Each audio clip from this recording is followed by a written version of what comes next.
Well, I guess this open takes on a whole new meaning since we'll start off talking about the NBA.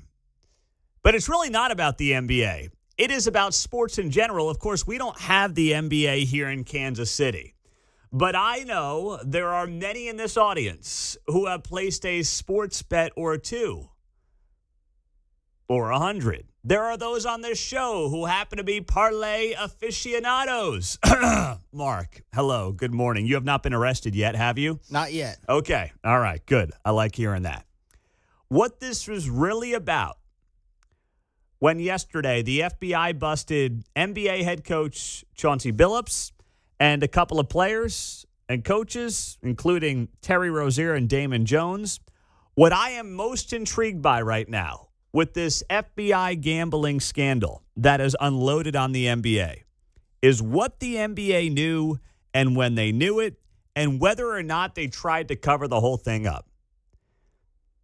ESPN reporter Brian Windhorst yesterday said something that I thought got massively overlooked across news and sports media. And it was that the NBA had an idea as to what this player, Terry Rozier, who got arrested yesterday, was doing when it came to sports betting and specifically prop bets about himself.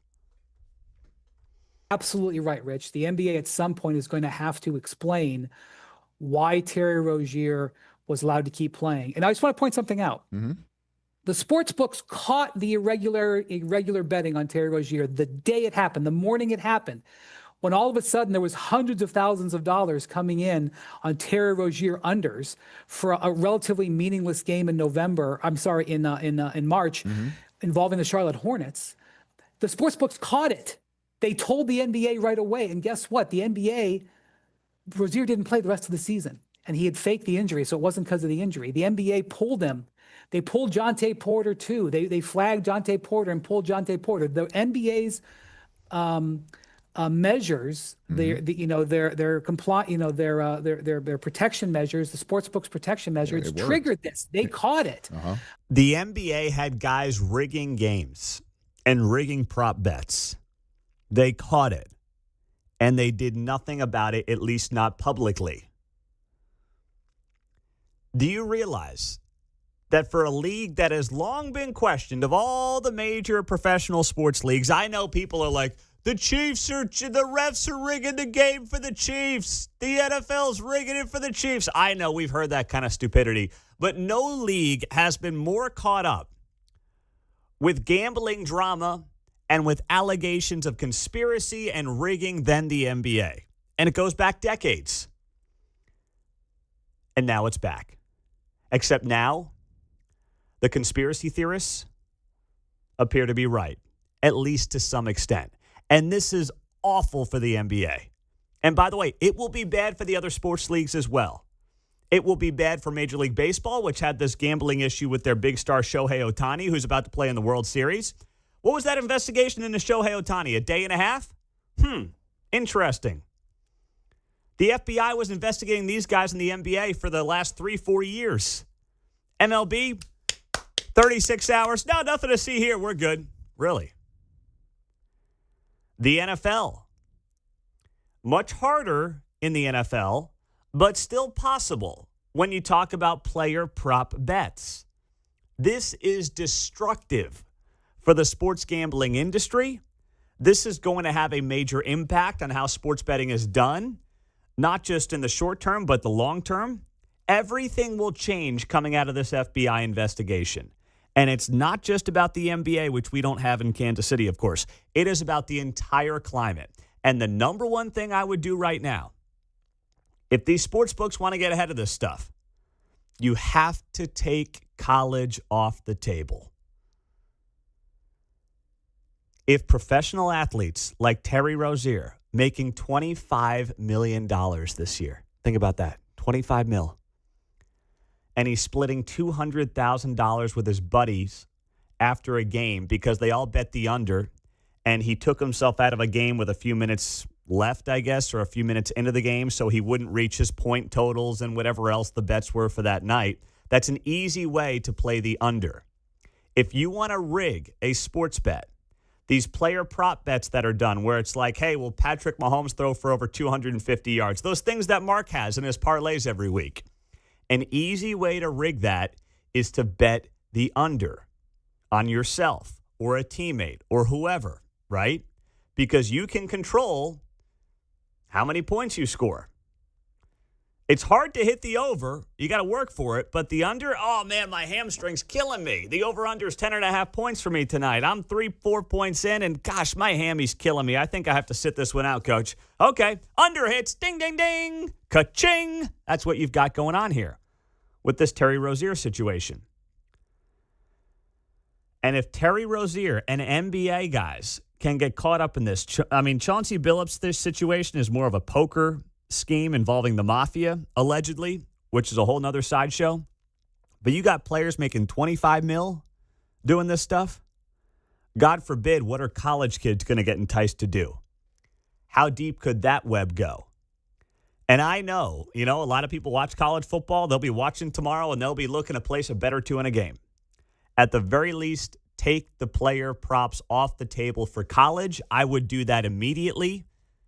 But, Mark, you think something else is coming as well, maybe at the professional level, too. What do you see happening here? Yeah, I think the way that they can clean this up pretty easily and quickly is take off the unders. Because, like you said, you can't really fix the overs because you're going to have a great game if you're going to do the over. But you can definitely fix that under. Yeah, that may be coming. Do you think that would come in every major professional sport? Just get rid of unders?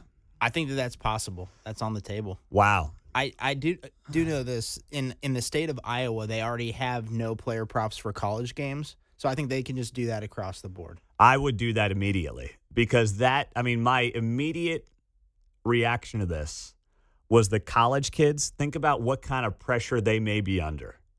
You go to a college campus, I've got to imagine the majority of, especially of college men, are placing a sports wager or two. And they want to bet their team. They know these players. They see them in the classroom. Now, the players aren't doing anything in the classroom, but they're in the classroom. Like, they know these guys. You're telling me that there are not major college football and college basketball stars who have been enticed by their own classmates or people on campus to try to help them with a player prop? I'm not suggesting that the FBI investigation is going there, but it is a mess. And that's the first step. No player props like apparently they do up in Iowa at the college level. And at the pro level, you get rid of the under at the very least. But if you want to get rid of all player props, now it'll cost these sports books a fortune if you do that. But if you want to go back to the old days of just, hey, here's a line, here's a spread on the game, pick which side, you can still potentially manipulate that. We've seen that going back to the Chicago White Sox going back 100-plus years ago now. Shoeless Joe Jackson. You've seen this in sports for a very long time. But it's just too easy right now. And if guys making tens of millions of dollars a year, not over their career, a year, are getting drawn into this, then you've got a problem. And you've got to fix it as soon as possible. 913-408-7957. That's the text line and the studio line. Brought to you by... No, there's no sports book on this show. I will add this, though. On DraftKings, at least in Kansas, you can't do unders on college players. Oh, you can't? Yeah, you can only do point totals. So only point totals. Yeah. Okay. All right. Well, you would know, Mark, as our betting aficionado here on the show. You would have the answer to that. You're right. Jalen Daniels, 200 yards passing tomorrow. Oh, is that the number? You like that number? With all the rain that's coming tomorrow? Think so. Really? All right. See. I don't like that number against K-State tomorrow. Now we're talking player props. This is not where Mark, you are not supposed to take this conversation in this direction. I know. No unders, though. No unders. Stop. No, we don't bet the under. Life's too short to bet the under, okay? Knock it off in there. Stop. Jeez. Coming up, speaking of over-unders, what's the over-under on this new ballroom? What's that going to cost to the White House? All right? The president continues to play defense on this thing. And we'll give you the latest on it coming up on KCMO Talk Radio.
from Lenexa to Lee Summit. You're listening to Mundo in the Morning on 95.7 FM, KCMO Talk Radio. I am getting such a kick out of this East Ballroom, White House drama. I actually find it hysterical that we're all supposed to be up in arms about this ballroom that Trump is building along the east wing of the White House, as if it's like our own bathroom renovation or something like that.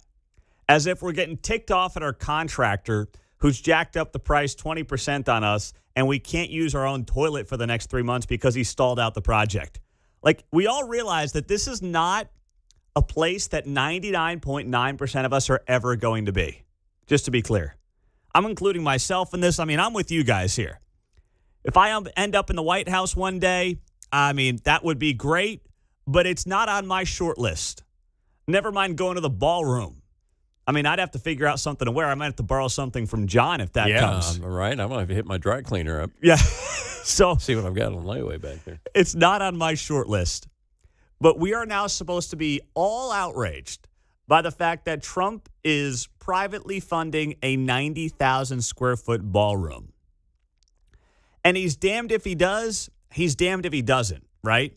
So he's doing this ballroom. Now, presidents going back 100 years have made changes to the White House. Obama, I mean, you go back, FDR, you can go all the way back 100 years and find different changes that were made by presidents across the board, both sides of the political aisle. So first it's like, well, you know, Trump's doing this privately, but all these people that are going to be funding this ballroom, they're all buying favors. They're buying Trump off. You've heard that the last few days. And then it's like, well, okay, if it was taxpayer money, you'd be more upset, understandably so. So which one is it? Do you want that to be funded by the taxpayer or do you want it to be funded privately? And then yesterday, since they realized it sounds pretty ridiculous to make the argument, they're like, oh, yeah, well, what's Trump putting in? What is the president of the United States who already isn't drawing a salary? What is he putting in? They tried to do that kind of gotcha journalism yesterday with the president of the United States. And that, just like all this other stuff, is comical to me. Here's what he said. Have you raised the full $300 million needed to fund your ballroom? And how much specifically are you donating to this construction project? I think $350 million. All donor money and money that we put up, we've raised. It's going to be. It's going to cost right in the neighborhood of $300 million. It's been expanded and made absolutely. It'll be the most beautiful ballroom anywhere in the world, I think. And how much specifically are you donating to it personally? How much am I donating? I won't be able to tell you until I finish, but I'll donate whatever's needed. I'll tell you that. So let's go through this story arc together. First, it's, oh my goodness, the president's building a ballroom. How dare he use the people's money for that? Then it's, well, no, it's privately funded, but all these people must be buying influence with Trump. Now it's, well, how much are you giving, Mr. President? How about the guy's almost given his life? I mean, is that enough for you? The guy had his ear blown off last year. Is that enough for that guy to give to the country at this point in time? I mean, my goodness, I'm not saying the man is perfect. He's certainly not the second coming. He's a darn good president for the most part, in my opinion. Sometimes he gets out over his skis. I guess we all do. But he's building the ballroom. Democrats are going to take advantage of this down the road. They'll use it. Republicans, obviously. It's not like it's only going to be for future Republican presidents. When there is one day, inevitably, a Democrat back in the White House, they will utilize that ballroom. I promise you, they will. This is the most ridiculous, fake controversy I've seen in a very long time. And even by their TDS standards, I can't believe this is the story they're trying to turn into a 24/7 news cycle, John. Oh, he could have just, let's see, what sort of, trolled them big time by putting this whole thing on This Old House on PBS with the whole renovation going on. Steve Carpenter, maybe get Norm from the new Yankee Workshop in there to renovate stuff. Oh, that would have been great. You know, he could have brought in Joanna Gaines, the Magnolia couple, Chip and Joe. He could have had them come in. Or they can come in on the back end. They can, make the place look nice and they can decorate it and things like that. Although Chip Gaines, taking a sledgehammer to the side of the East Wing, that would be quite a scene. Do we have a calendar on the update remodel? Is that running parallel to the shutdown, which they're not talking about because they can figure out no way to defend their side? I agree with you. I think a lot of this is covering up for the fact that they know their preferred political party is looking worse with every passing day of the shutdown, which now has hit day 24. Mm-hmm.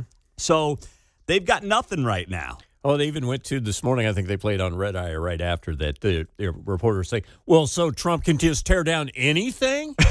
Now they're making it even bigger. And it's like, no, not anything. Coming from the folks who love the tear down of every statue on every street corner. Right. Mm-hmm. You know, that's what Josh Hawley, Missouri U.S. Senator, said to a CNN reporter yesterday when he was asked about this. What about just uprooting this is an iconic building? Mono, I will just say this. I made this point yesterday, that I hear all of a sudden from my liberal friends that they're very concerned about our history. Really, these are the same people who tore down every statue they could get their hands on in the last 4 years. Christopher Columbus, Thomas Jefferson, Theodore Roosevelt. They didn't have any concern for history then. Now all of a sudden, like, oh, the facade of the East Wing is iconic. Oh, give me a break. I mean, give me a break. Now, who are some of the companies? Here's the thing. The president is being transparent. They've rolled out the list of companies who are helping fund this East Wing ballroom.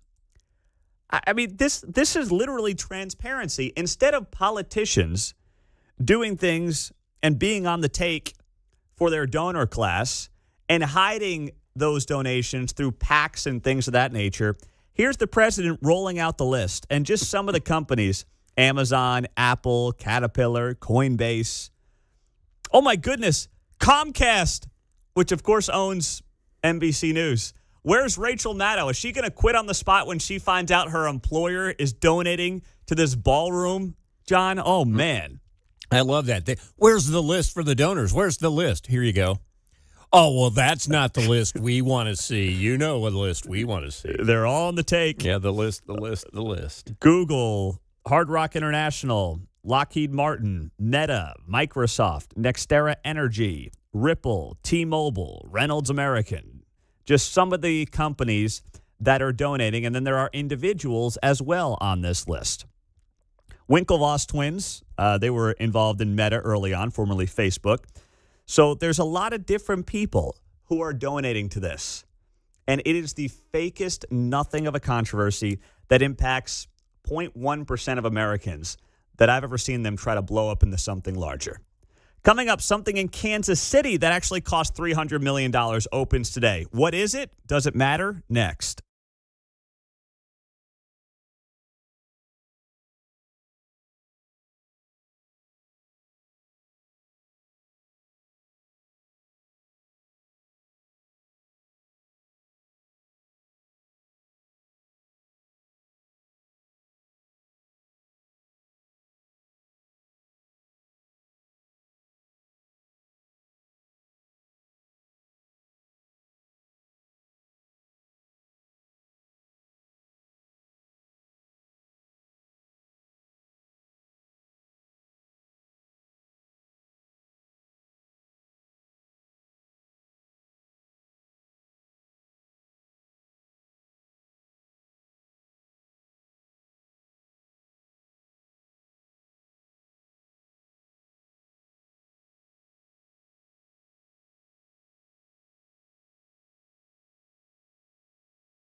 from Leawood to Liberty. You're listening to Mundo in the Morning on 95.7 FM, KCMO Talk Radio. See, this is why local television news is valuable, but also not actually news. It more becomes propaganda and cheerleading for local cities and officials and businesses. And I'm all about rah-rah Kansas City. I'm all about rah-rah the local business. We live in a great community. We have an incredible metro led by, people that have good days and bad days. But I'll just put it this way. The people are better than the politicians across the board. They always are, especially here around Kansas City. But as I'm watching local news last night, and I'm seeing how it's getting covered here, that we've got this streetcar extension that is opening up this morning. There will be a big ribbon cutting coming up this morning. They'll do their whole, dog and pony show. The streetcar is now going to go from Crown Center down to UMKC. And Mario Vasquez, who is the Kansas City Manager, is going to be on the show for our Feature Friday segment at 9 o'clock. So we look forward to talking to him about this and much more. It's fair to at least look at this and say, okay, we spent $350 million on this streetcar extension. About $100 million a mile. The streetcar is going to be free. There's very little evidence it is going to dramatically change things for that corridor of Kansas City. It will look cool. It will be pretty. There will be good publicity that comes out of it. But the question becomes, was it all worth it? Were the shutdowns that happened along the new streetcar route that hurt businesses worth it? Was the price tag worth it? What are we expecting to see along this new streetcar route? What are we expecting ridership-wise? Who is going to be the ridership? Is it going to be college kids from UMKC just going down to Power and Light? Is that kind of the bread and butter of who they think is going to use this? And if so, does it mean that people are just shifting where they're spending money in Kansas City? Instead of spending it down by the plaza, maybe they're spending it downtown, which is really irrelevant. It doesn't mean more money's coming to Kansas City. It just means money's being shifted around Kansas City. So all of these things that we've talked about and we've questioned, apparently local television doesn't really want to do that. Instead, they want to do fluff pieces on the streetcar. And I just don't understand why you wouldn't want to dig a little deeper on some of this. Here's what it sounded like yesterday on Fox 4. They were talking to a local barber along the new streetcar line and other folks as well. The walking of the people, the bus stops and everything, I just think it's going to be a great thing for Kansas City. I'm just going to try and take advantage of it. Yesterday, we asked the Streetcar Authority what they'd say to business owners who had challenges during the construction. And we truly are appreciative of all the businesses and residents that stuck through us for 3.5 years. And they're here and they're ready to celebrate with us. So if you go on our website, you'll see a listing of what all these businesses are going to be doing to celebrate.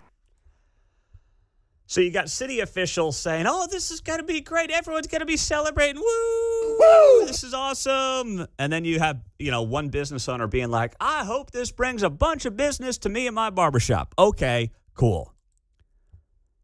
And if it doesn't, will anybody do a follow-up? Bueller? No? Not going to happen? Okay. 3.5 miles, $350 million. Now, a lot of that money came from the feds.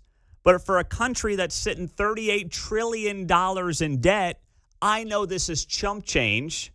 But hey, if your household was sitting there right now at $38,000 in debt or $380,000 in debt, you wouldn't be like, what's the big deal? Let's go spend a weekend in Vegas for $3,800.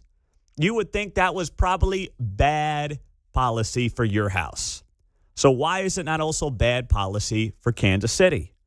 And frankly, for the federal government?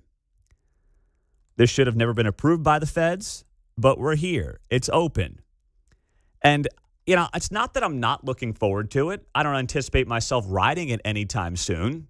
It's not going to be on my to-do list. I lived downtown. I rode the old streetcar.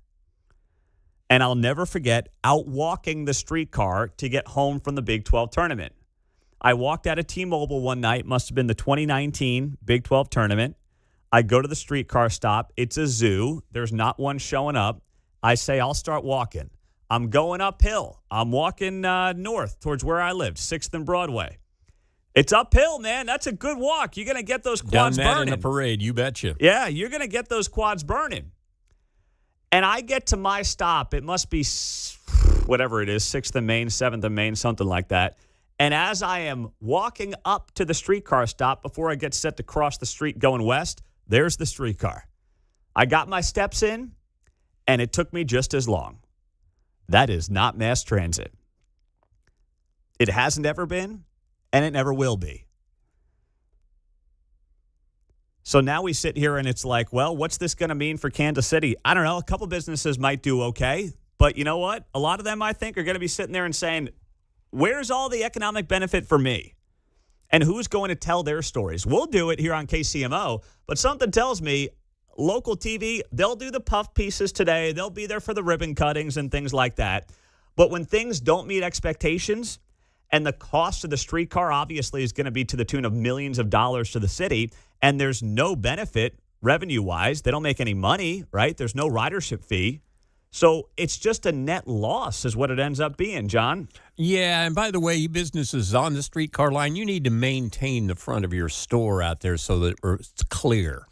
Right? Yeah. Just like the sidewalk in front of your house when it snows. Next thing you know, you'll be having some extra responsibilities for your benefit. That's a good point. Mike in Kansas City. What's up, Mike? Yeah, from the beginning, even when they had the first part of it, this has bothered the heck out of me. We have a lot of working poor, working lower middle class people. They live in Ruskin, they live in Sheffield, they live in East Kansas City, some in wherever, Northeast. And they can't get transportation. The bus service is irregular. There's not enough buses. And we spend, $300 million on a toy train, basically an elitist, capricious product. It just bucks the heck out of me because this is an elitist toy. That's all it is. The real working people, the people who need transportation in this city, are not getting it.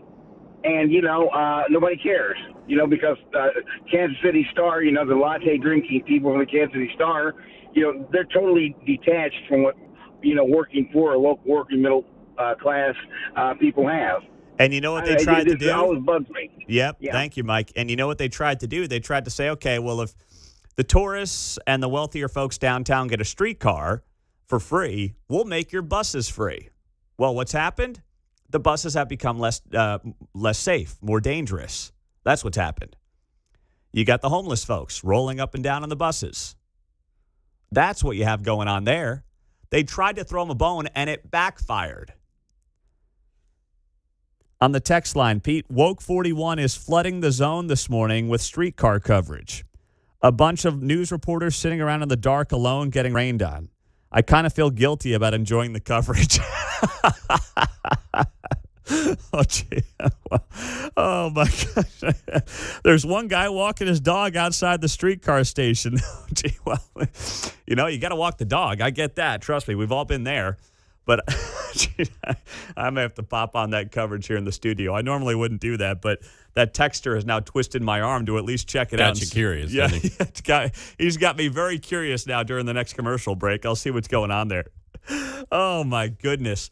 And that's why local TV, as much as there's still great value to it, it's also not taken seriously by so many viewers. And that's why the viewership continues to dwindle. Like, we're doing great here. You look at some of the numbers we've got going on. Everything is really going well. Local TV, in too many cases, can't say that because they just can't be straight with the folks and at least have the conversation, right? That's all I'm saying. You could be the biggest fan. You could call up right now and say, this is awesome. I can't wait for it. That's great. We're here for you. But no one even wants to wonder, okay, was this worth the cost? What are we expecting to be the wins out of this for Kansas City? Will it just be another loss leader that the city has to foot the bill for that doesn't actually create major economic impacts? Or is the city also just forcing economic development in the certain parts of the city that people may not want to be in? And then will they incentivize business to go to these parts of the city that people may not want to be in? All these conversations are worth having. The 6 at 6, top 6 stories in the 6 o'clock hour. Coming up next on 95.7 FM, KCMO.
On Friday's Guy Benson Show, the one, the only Victor Davis Hanson will be here. Michelle Tafoya on some developments in Minnesota coming up at 2 o'clock on KCMO.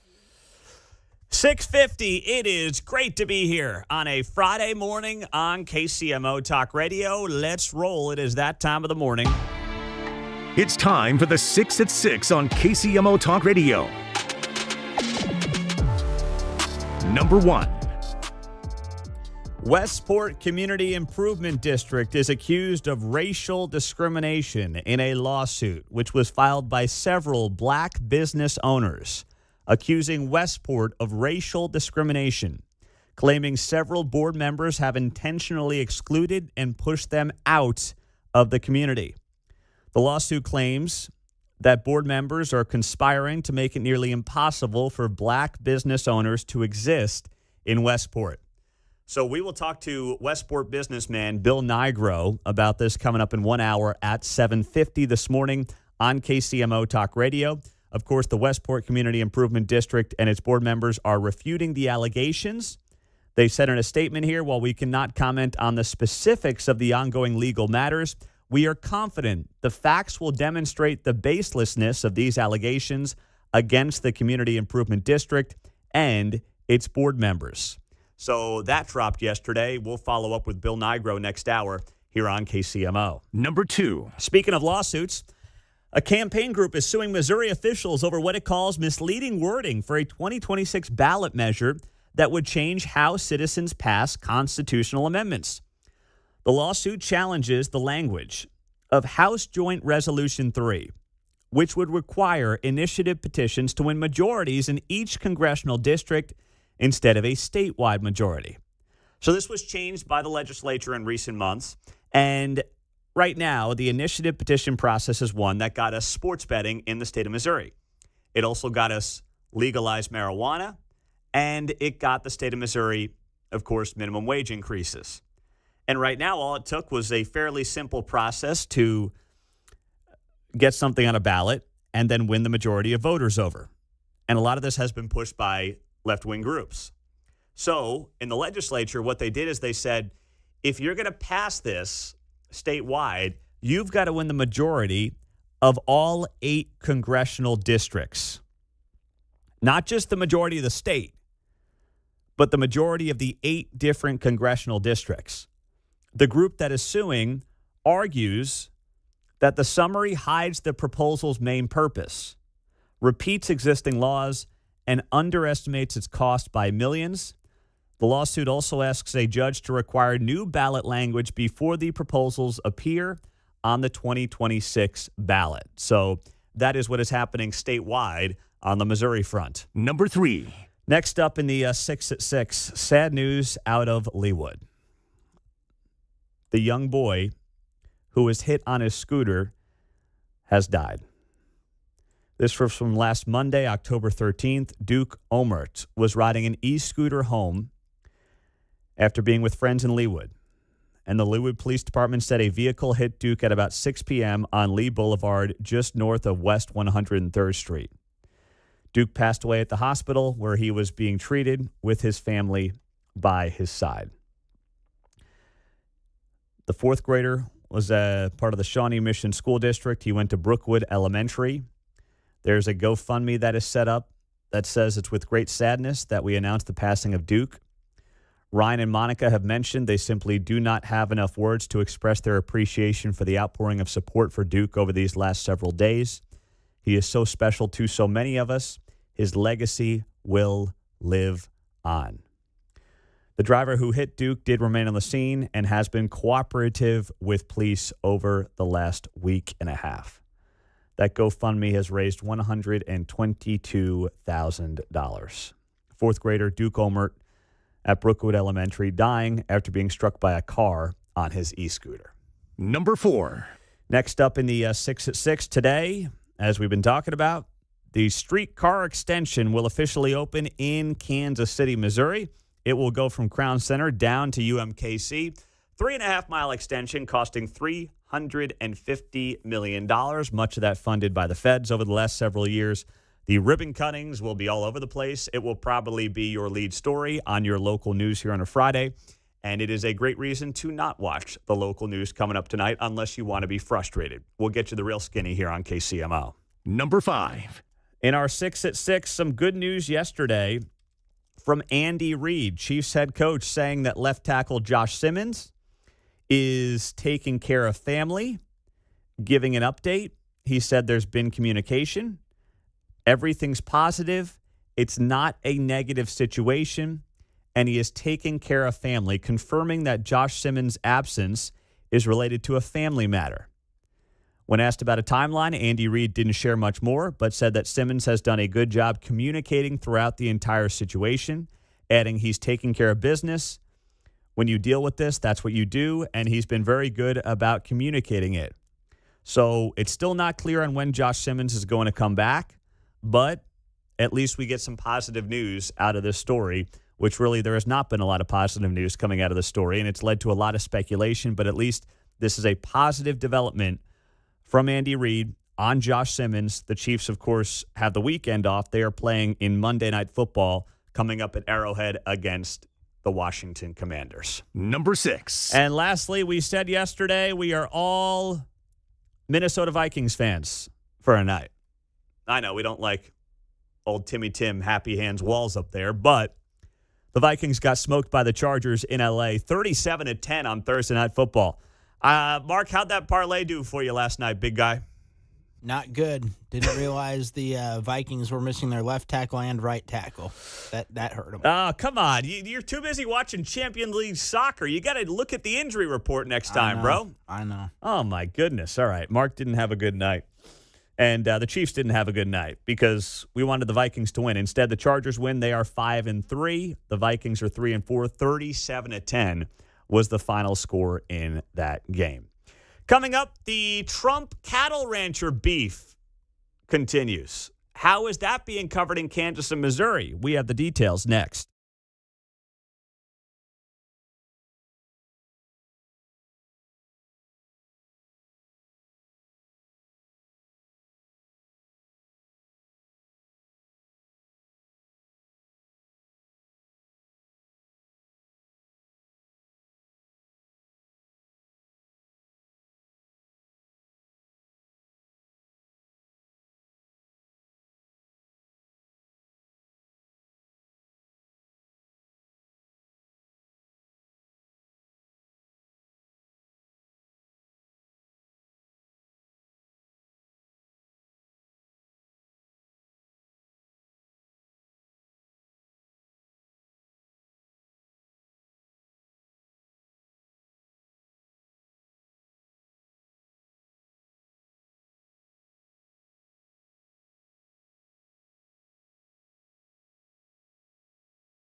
Oh, they're loving this. You know that, and I know that. 7:05. It is great to be here on a Friday on KCMO Talk Radio 95.7 FM. We're streaming on the KCMO Talk Radio app.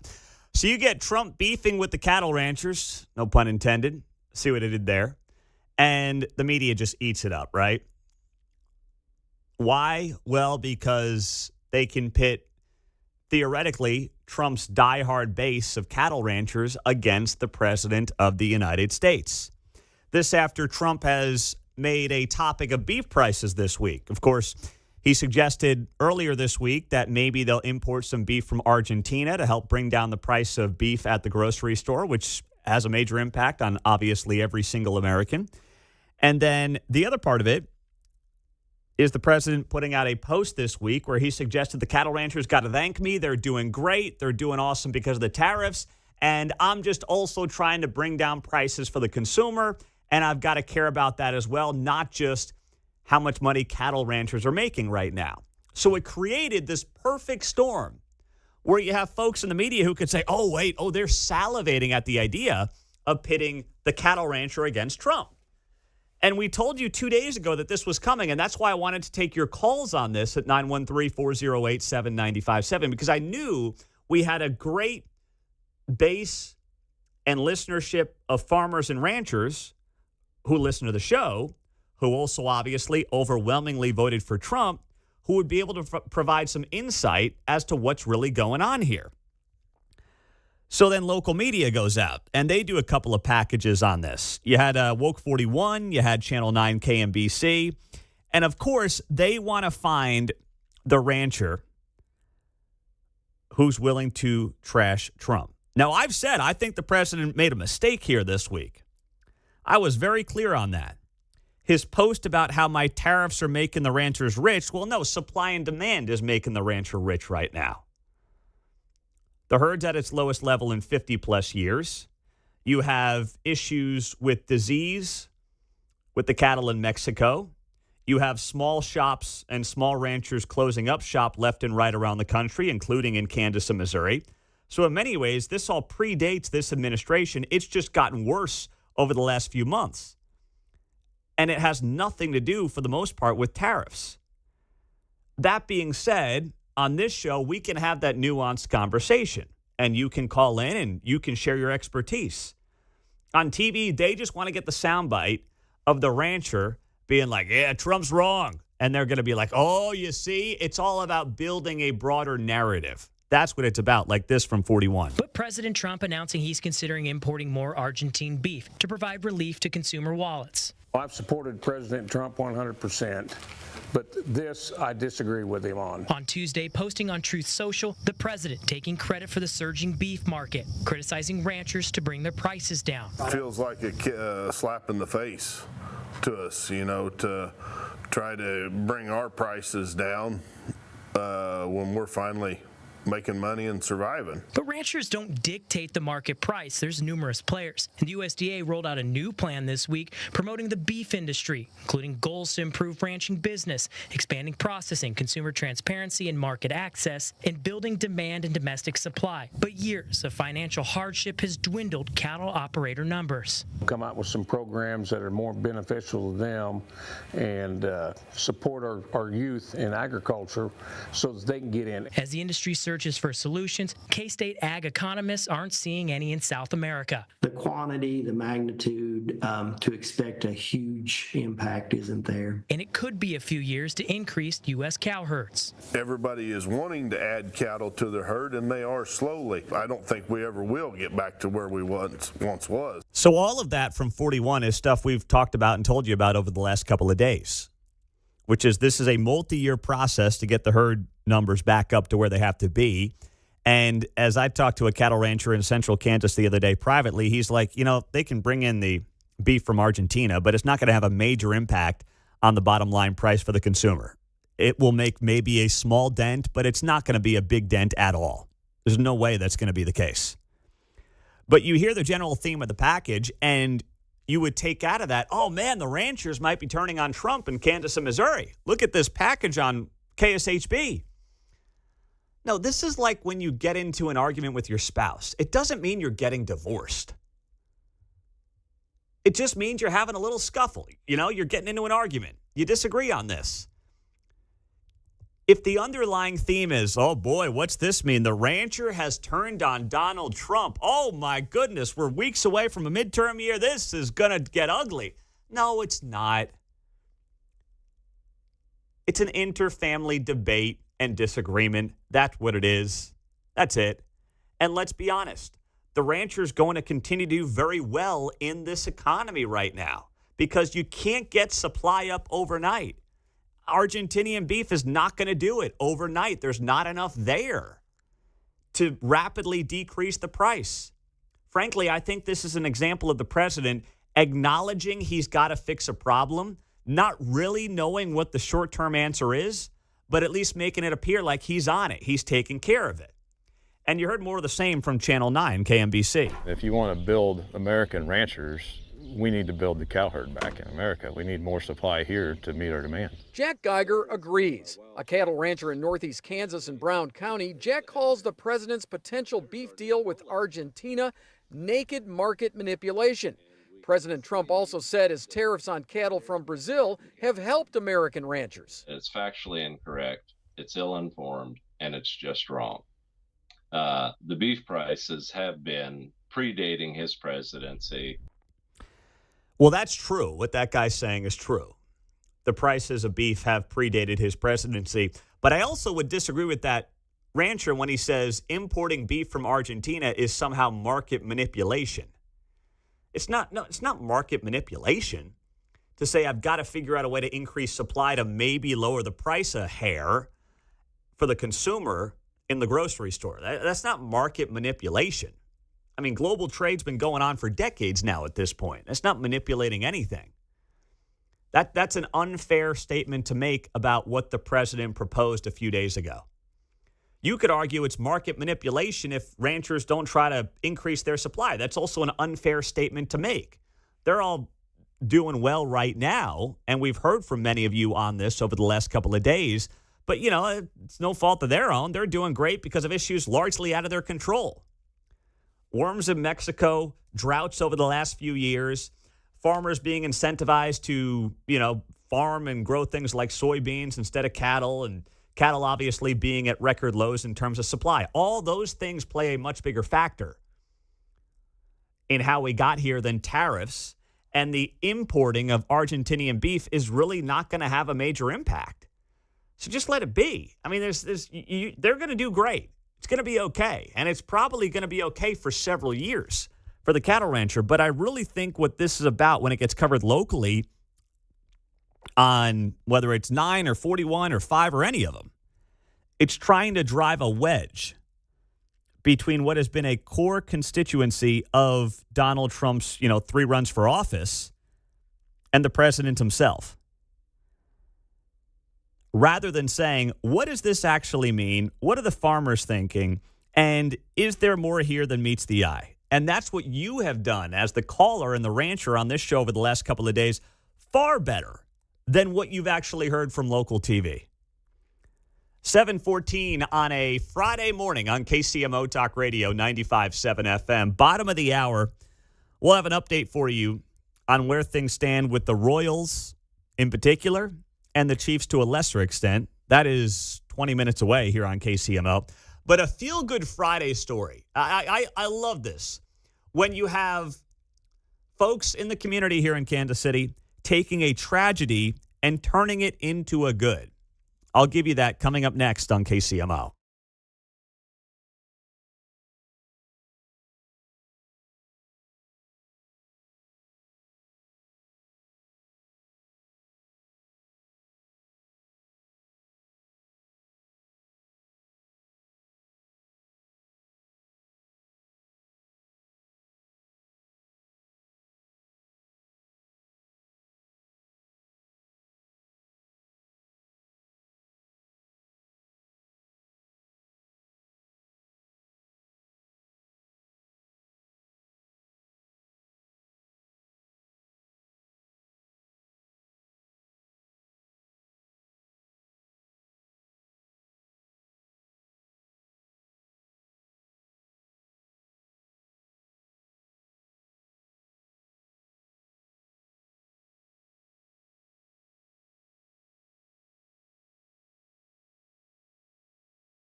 Hey, it's Vince Gallane's Catch My News Show at 11 o'clock after Kevin Keatsman on 95.7 FM KCMO Talk Radio. Oh, you got to feel good about this on a Friday, not Bill O'Reilly's World Series pick where he's going with the Blue Jays, the underdog Blue Jays over the Dodgers.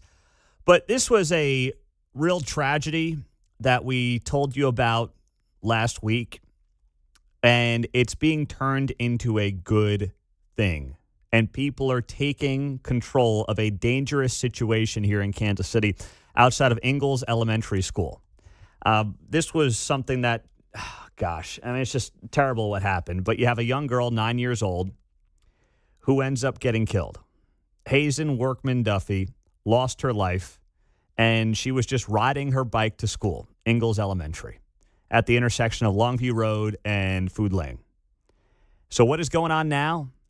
You have grandpas who are standing out at the intersection who are helping kids cross the street. Not just kids, but anybody. They're basically playing crossing guard, but they're not officially crossing guards. They've got their big vests on. They're making sure they stand out, and they're helping kids get to that school. And this is the kind of stuff you love to see. I guess they're vigilante crossing guards. I don't know, whatever you want to call them. But I love this. Over the last couple of days, George Lara has spent hours of his day at this intersection. A lighthouse. That one boat that needs us, we're going to be here. This is where 9-year-old Hazen Workman Duffy lost her life. The reminders of that tragedy lie in this memorial. Cannot happen again. Oh, yeah. People don't pay attention. See, if we're not here, he wouldn't have stopped. When I heard about what happened, it touched my heart. George was joined by another volunteer this week. We may have saved a life today. If I wouldn't have been here, would that, could there have been another accident? The intersection is near Ingalls Elementary, where Hazen was heading that day. But she didn't make it. A van hit and killed her while she rode her bike in the crosswalk. Like you can kind of walk through the halls and you can feel the heaviness in the school. Willie Spencer works at the school. That it is something positive out of a dark time. That's the kind of stuff you love to see. A community rallying around a tragedy. A bunch of grandpas saying, you know what, I'll go play crossing guard. I'll stand out there for the kids. I'll do what needs to be done. I'll make sure drivers aren't acting like dopes at this intersection, especially during school hours. And you know what? They might have saved multiple lives in the last couple of days. Who knows? But I'm here for it, man. That's doing good work around Kansas City. And those grandpas, man, they deserve a round of applause. So good job on those guys. Well done. And I'll give them plenty of props as they get out there on a Friday morning. Probably some rain out there. It's easy to do yesterday when it's like 50 degrees, nice crisp fall day. But these guys, I got to imagine they'll be out there in the rain and the snow, and they're going to be doing good work just to help out the kids in their neighborhood. Try I'm all out about the new it. Carhartt. Yeah. It's a good reason to get out and about. That's great. I'm going to do that. When I'm old and retired and this thing is long in my rearview mirror, I'll just stand out there and help the kids cross the street. I think that's great. I love it. Now, in the meantime, the big story this morning that broke right around this time yesterday was the gambling scandal in the NBA. You have Terry Rozier making $25 million a year, having apparently friends that he's in on it with bet the under on his player props to cash in $200,000.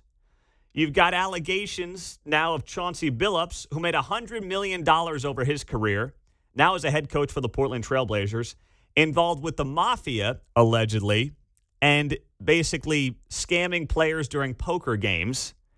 It's turned into an absolute utter mess. And you may remember the name Tim Donaghy.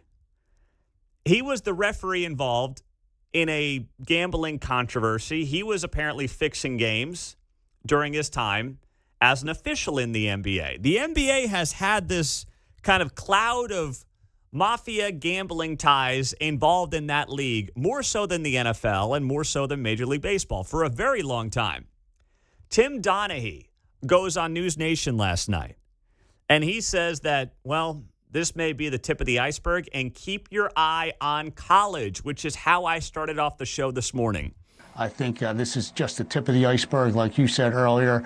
And I think you're going to see maybe more of a bigger scandal coming out of the college level, because you have these young athletes that aren't going to make it to the next level, and somebody's going to offer them money to maybe fix a game and only win by 12 rather than 15, and they're going to take that money because they're going to need a way to support their family. So I think it's just the tip of the iceberg in many different ways. He's not wrong. And it's why when I started the show this morning at 6, I said this needs to end immediately at the college level. Mark said that in Iowa, you cannot place player prop bets for college athletes, and that makes sense. You can, though, in Kansas, just so I'm understanding, right, Mark? Yes, you can. You can only do the overs, though. You can't do unders on player props. Okay, for Kansas. college. Yeah, for college. But you can for pros. Yep. Mm-hmm. All right. Well, you got to take this stuff all off the board at the college level. If NBA players making $25 million a year are doing this, you're telling me college kids can't be influenced? With their families and their handlers all looking to make a buck? This is a potential disaster in the making for sports betting, college sports, and professional sports. Now, speaking of pro sports, some news on the Royals that we will share with you coming up next.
From Gladstone to Gardner, you're listening to Mundo in the Morning on 95.7 FM, KCMO Talk Radio. Inside the Missouri governor's closed-door talks as the Royals eye a stadium move. That is the headline from the Kansas City Star. And they note here, as the Royals eye a move to the Northland, which has been reported for a long time now, but we gave you this 2.5 weeks ago before anybody else in Kansas City media, that the Northland was quickly becoming the favorite to land the Royals. Not that they're necessarily going to go there. I'm not going to tell you they're dotting any I's or crossing any T's or doing anything like that. I'm not going to get ahead of myself like other radio hosts down the dial. That's a pretty good howl for early on a Friday there, Mark. Thank you. I knew you were up late watching Thursday Night Football, so that's pretty good. Well done. Nice job. You still got those pipes. I'm not going to do that. Not going to make the mistake of dog-named radio hosts in Kansas City. I won't do that. What I will say, though, is that North Kansas City continues to be a front runner. That's it. And the Kansas City Star more or less confirming that in their reporting here, that said there were meetings, closed-door meetings, between the Missouri governor and the Royals and the Chiefs as well. The meetings revealed in records obtained by the Star and later confirmed by Mike Kehoe's office illustrate the significant role the governor, a car salesman by trade, is still playing in negotiations over the team's future. I love it they have to throw in, like, car salesman. Like, what does that mean? And they act like Mike Kehoe was just a guy who was, like, on the lot. Not that there's anything wrong with that. I know plenty of car salesmen. They do a great job. But the guy owned dealerships. All right? He did very well for himself. He didn't come off the lot and then become a politician. I just think the way that that's framed by the Kansas City Star is disingenuous and kind of downplays what Mike Kehoe actually did in the private sector. But they make it clear here that Kehoe has been very much part of these conversations to try to lock the Chiefs and the Royals into the state of Missouri. And if you are somebody who wanted to see the Chiefs and the Royals stay in Missouri, well, you should be very grateful that Mike Kehoe is in that governor's mansion right now. Because he is the best hand that either state has to play. It's Mike Kehoe. It's the governor. I mean, you went from, in Mike Parson, very nice man, but let's be honest. You went from that 25-year-old Subaru Outback to a brand new F-150 coming off the lot. When you went from Mike Parson to Mike Kehoe when it comes to negotiating a deal of this size and this scope with potentially both of these two sports teams to stay in the state of Missouri. That's what you did. Mike Parson was a good fit for what was needed for the state of Missouri at the time that he was in following the Eric Greitens scandal and controversy. But you want a guy who's going to be able to negotiate with these sports teams on this level and get involved the way that he is, Mike Kehoe's your guy. And if you're Clark Hunt or you're John Sherman and you look at the Kansas side and you're kind of negotiating with the state, but there's this LCC that has to approve whatever your star bond district is, and Governor Kelly's there now, but also she's gone in 15 months, and you got these Republicans jockeying for position, and you don't really know who the governor's going to be. That actually sets things up pretty well for the state of Missouri to retain both of these two teams. Because on the Kansas side, you're negotiating with a sitting governor who's a lame duck. I mean, a real lame duck.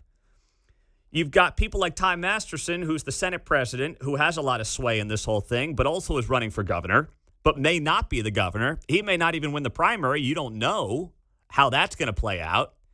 So you really don't know who the face of this is going to be on the Kansas side. On the Missouri side, you know Kehoe's there for the next 3 years, and you also know this. He's probably there for the next 7 years. Barring something unforeseen, he's hanging around for a while. And what else do you know about Missouri?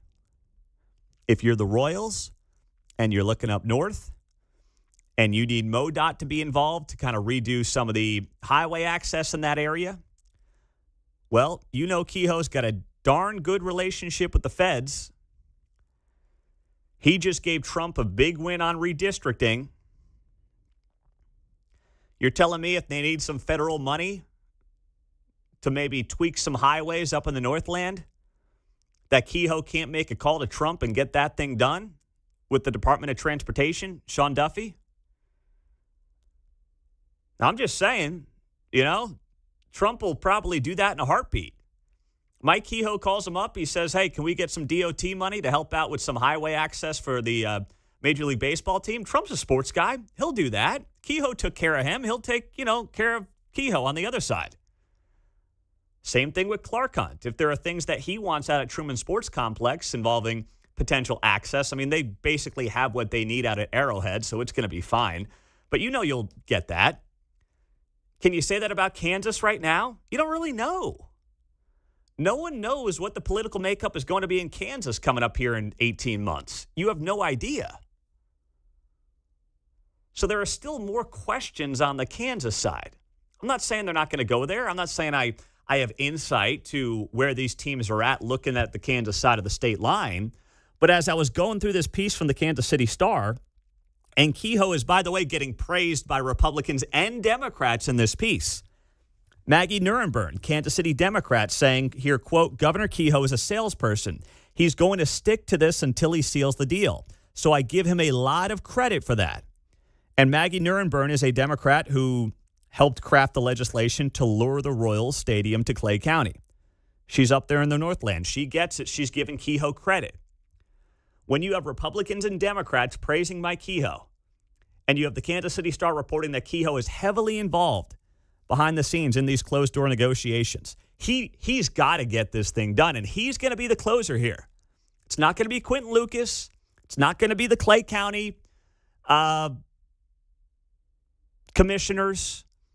It's not going to be the North Kansas City mayor. I'm not knocking them. They're all fine people. But Mike Kehoe's your closer. Who's your closer on the Kansas side right now? You don't really have one. You know what's on the table in Missouri. You think you know what might be on the table in Kansas. You think, maybe. I could get up to 70% if I draw the Star Bond district correctly, but then it's still got to be approved, and then I still have all these other hurdles. And, oh, by the way, I've got to own the stadium outright, which I really don't want to do. If in Missouri, I don't have to own the stadium, but I get a windfall of cash from the state, and then I get a windfall of cash from the county, and I don't even have to really own the stadium. Boy, talk about the best of all worlds here. You've got that right now on the Missouri side of the state line, if you're looking at this and you're the owners of these two teams. That's a darn good deal, and it's an underrated part of the deal they have in Missouri. You go to Kansas, you got to own that stadium outright. You got to upkeep it outright.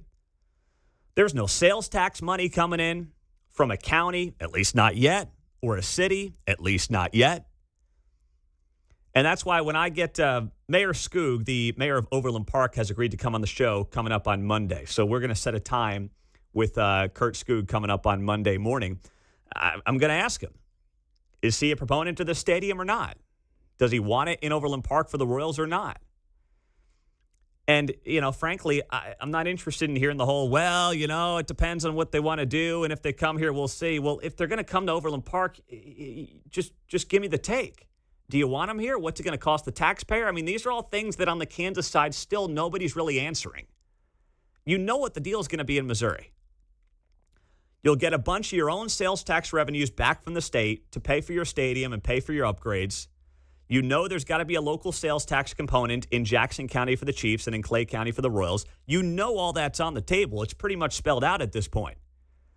You still don't know what else the ask may look like in Kansas. And the thing that I've got to be careful of on behalf of the taxpayer in Kansas is that it becomes a Star Bond Plus. Not just the Star Bond, which is how it's being sold right now. Hey, don't worry, no cost to you, just additive sales tax revenues, go back to the team, pay off the bonds, the whole thing. It's Star Bond Plus. And by the time you get to the plus part of the conversation, let's be honest, they're moving already. And you really think local politicians are going to get in the way if they pick Wyandotte or they pick Overland Park? You think that local politicians in this town are going to get in the way of that by being like, nope, time to stand up for the taxpayer? Please. You're kidding yourself. That's not going to happen. But that's why now is the time to have that conversation. Now, speaking of conversations to have in this town, we are going to go to Westport next, where Bill Nirgo a longtime Westport businessman. He knows that place like the back of his hand. I want to talk to him about this lawsuit that was filed yesterday by several black business owners who are accusing Westport of racial discrimination. What is his take and response? Next on KCMO.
On Friday's Guy Benson Show, the one, the only Victor Davis Hanson will be here. Michelle Tafoya on some developments in Minnesota coming up at 2 o'clock on KCMO. Well, this dropped yesterday. Westport Community Improvement District accused of racial discrimination in a lawsuit filed by several black business owners. Bill Nirgo has been an owner down in the Westport area for decades now at this point. He is not named in this lawsuit. He is not a name that at all comes up in this lawsuit, but he knows, of course, this district as well as anybody. So he's here on KCMO Talk Radio. Bill, good morning. How should we interpret this lawsuit and what it's really about? Well, thanks for having me on. And it's totally, there's no basis behind this lawsuit at all. And I think these guys are just fishing for some money, trying to scare the neighborhood and forking over some dough to pay them. And there's no reason for us to. The neighborhood wasn't even involved in it. They had talked with the landlord of a certain building who did not sign a lease with them. And now they're accusing everybody else in the neighborhood of running them out. And I'd like to point out that the city for the last 8 years forced us to hire civil rights monitors when we check for guns in the summer down here. And nobody saw anything in 8 years down here being monitored. Not to mention in my 48 years now here in Westport, this is the first race discrimination lawsuit. And like I said, there's no basis behind it at all, and these guys are just fishing for money. So what about, there are two guys in particular who said they wanted to open up basically a bar down there, and after being told yes, then I guess they were told no by the business owners down in Westport, and they claim that was driven by what they say are racist and stereotypical ideologies based on the bar that they wanted to open up. What do you know about that? Nobody in this neighborhood, only their landlord can say yes or no on them getting a lease to be able to conduct business. And we've had clubs of all kinds for all sorts of races, black clubs, white clubs, Hispanic clubs. Here in Westport, we're the most culturally diverse entertainment district in the history of this city. And there's never been an issue. Nobody's ever seen anything. We welcome everybody in this neighborhood. And for them to throw out this lawsuit like that we should be the ones suing them for trying to, hurt our name here in this town. And like I said, there's no basis behind this lawsuit at all, and they can't win it. I'm not on. Huh? There are multiple LLCs involved in this lawsuit, and what is the background on these LLCs and these groups? Because they say this goes back to 2020, and it's gone on for the last few years. What do we know about them and the groups involved here? Well, they got a junkyard dog lawyer who's sticking everybody's name in it, trying to scare us into paying them money. Nobody interfered with their lease down there. It's all made up stuff. And I just got to say, I can't speak on behalf of this neighborhood. I can only speak on behalf of myself because I'm not on any of the Westport boards anymore. But I can tell you, I follow security meetings, and I have gone back 48 years now, and Westport does a great job of welcoming everybody and doing our best to keep, our neighborhood secure. So. Well, Bill Nirgo is here, Westport businessman on KCMO Talk Radio 95.7 FM. Would you encourage because you're right, this doesn't make Westport look good at all. Would you, if you had your druthers, encourage the Westport Community Improvement District to file a counter lawsuit? I hope they do, because this is a bunch of nonsense. And, so we'll see what happens. All right. There's no downside for Westport other than these guys keep trying to give us bad press, and because we didn't do anything. And I will say, Bill, it does seem like Westport had, I mean, listen, there were still issues down there. We talked about them. There were, a couple of shootings late at night, early in the morning. But it does seem like it was a quieter few months in Westport than maybe we've had over the last couple of years. That's just me anecdotally speaking. Is that your read on the situation? And if so, why? Well, every time we do have a big issue down here, we look at our situation and how can we do a better job keeping it secure? And that's what we do. And we've had decent crowds here on weekends still, and we just continually evolve into a better, stronger security team here in Westport. And other than Jackson County Sheriffs and the Kansas City Police Department, Westport Private Security is the next best team in town. And we've got a lot of training behind us, and we've got a great staff, and they're friendly too. So, I mean, I get aggravated when I see that lawsuit come through because I thought, what a bunch of nonsense just to give us bad press. Well, Bill, you always say it like it is, my man. I do appreciate your time as always, and we're grateful for it on KCMO. Hey, well, one thing more I want to bring up. Jasper Marabli and I are working on a really cool entertainment project for Kansas City that's over the top, and we want to talk to you about it sometime soon. When are you launching it? Well, we need to talk to you about it. We presented it to the city, and we have not gotten a lot of traction. But when you hear the whole thing and what we're going to do to push it forward, and we've got Boulevard Brewing Company behind us on it. So it's going to be exciting for Kansas City. Jasper and I are not a couple guys that give up on anything. And this is not something that will cost our city anything. Zero zippo. Well, that's great. They're too busy doing the ribbon cuttings for the streetcar today, so they're all tied up. They got to get the photo ops down there. But you let me know, Bill, and we'll get the thing all set up. All right, sounds great. Bill Nirgo, you bet. Great to have you on KCMO Talk Radio. Good job there. Well, that's good. Doesn't cost the city money. Has people spending money in Kansas City. That could close that $100 million shortfall, right? There you go. I like it. Coming up next on KCMO, somebody who's been talked about as a presidential candidate, who's a media figure.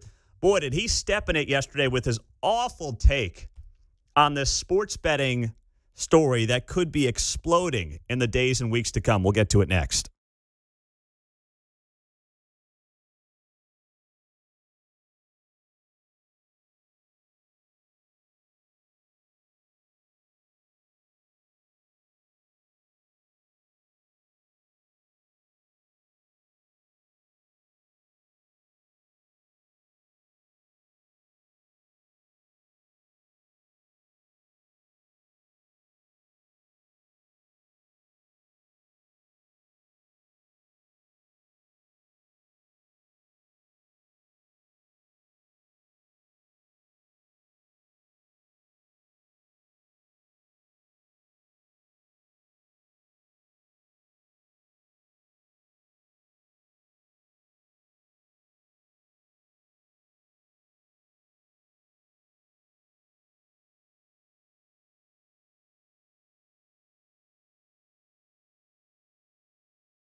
Once in a while he gets it right, but then he gets back to his roots, and you're like, dude, what are you doing?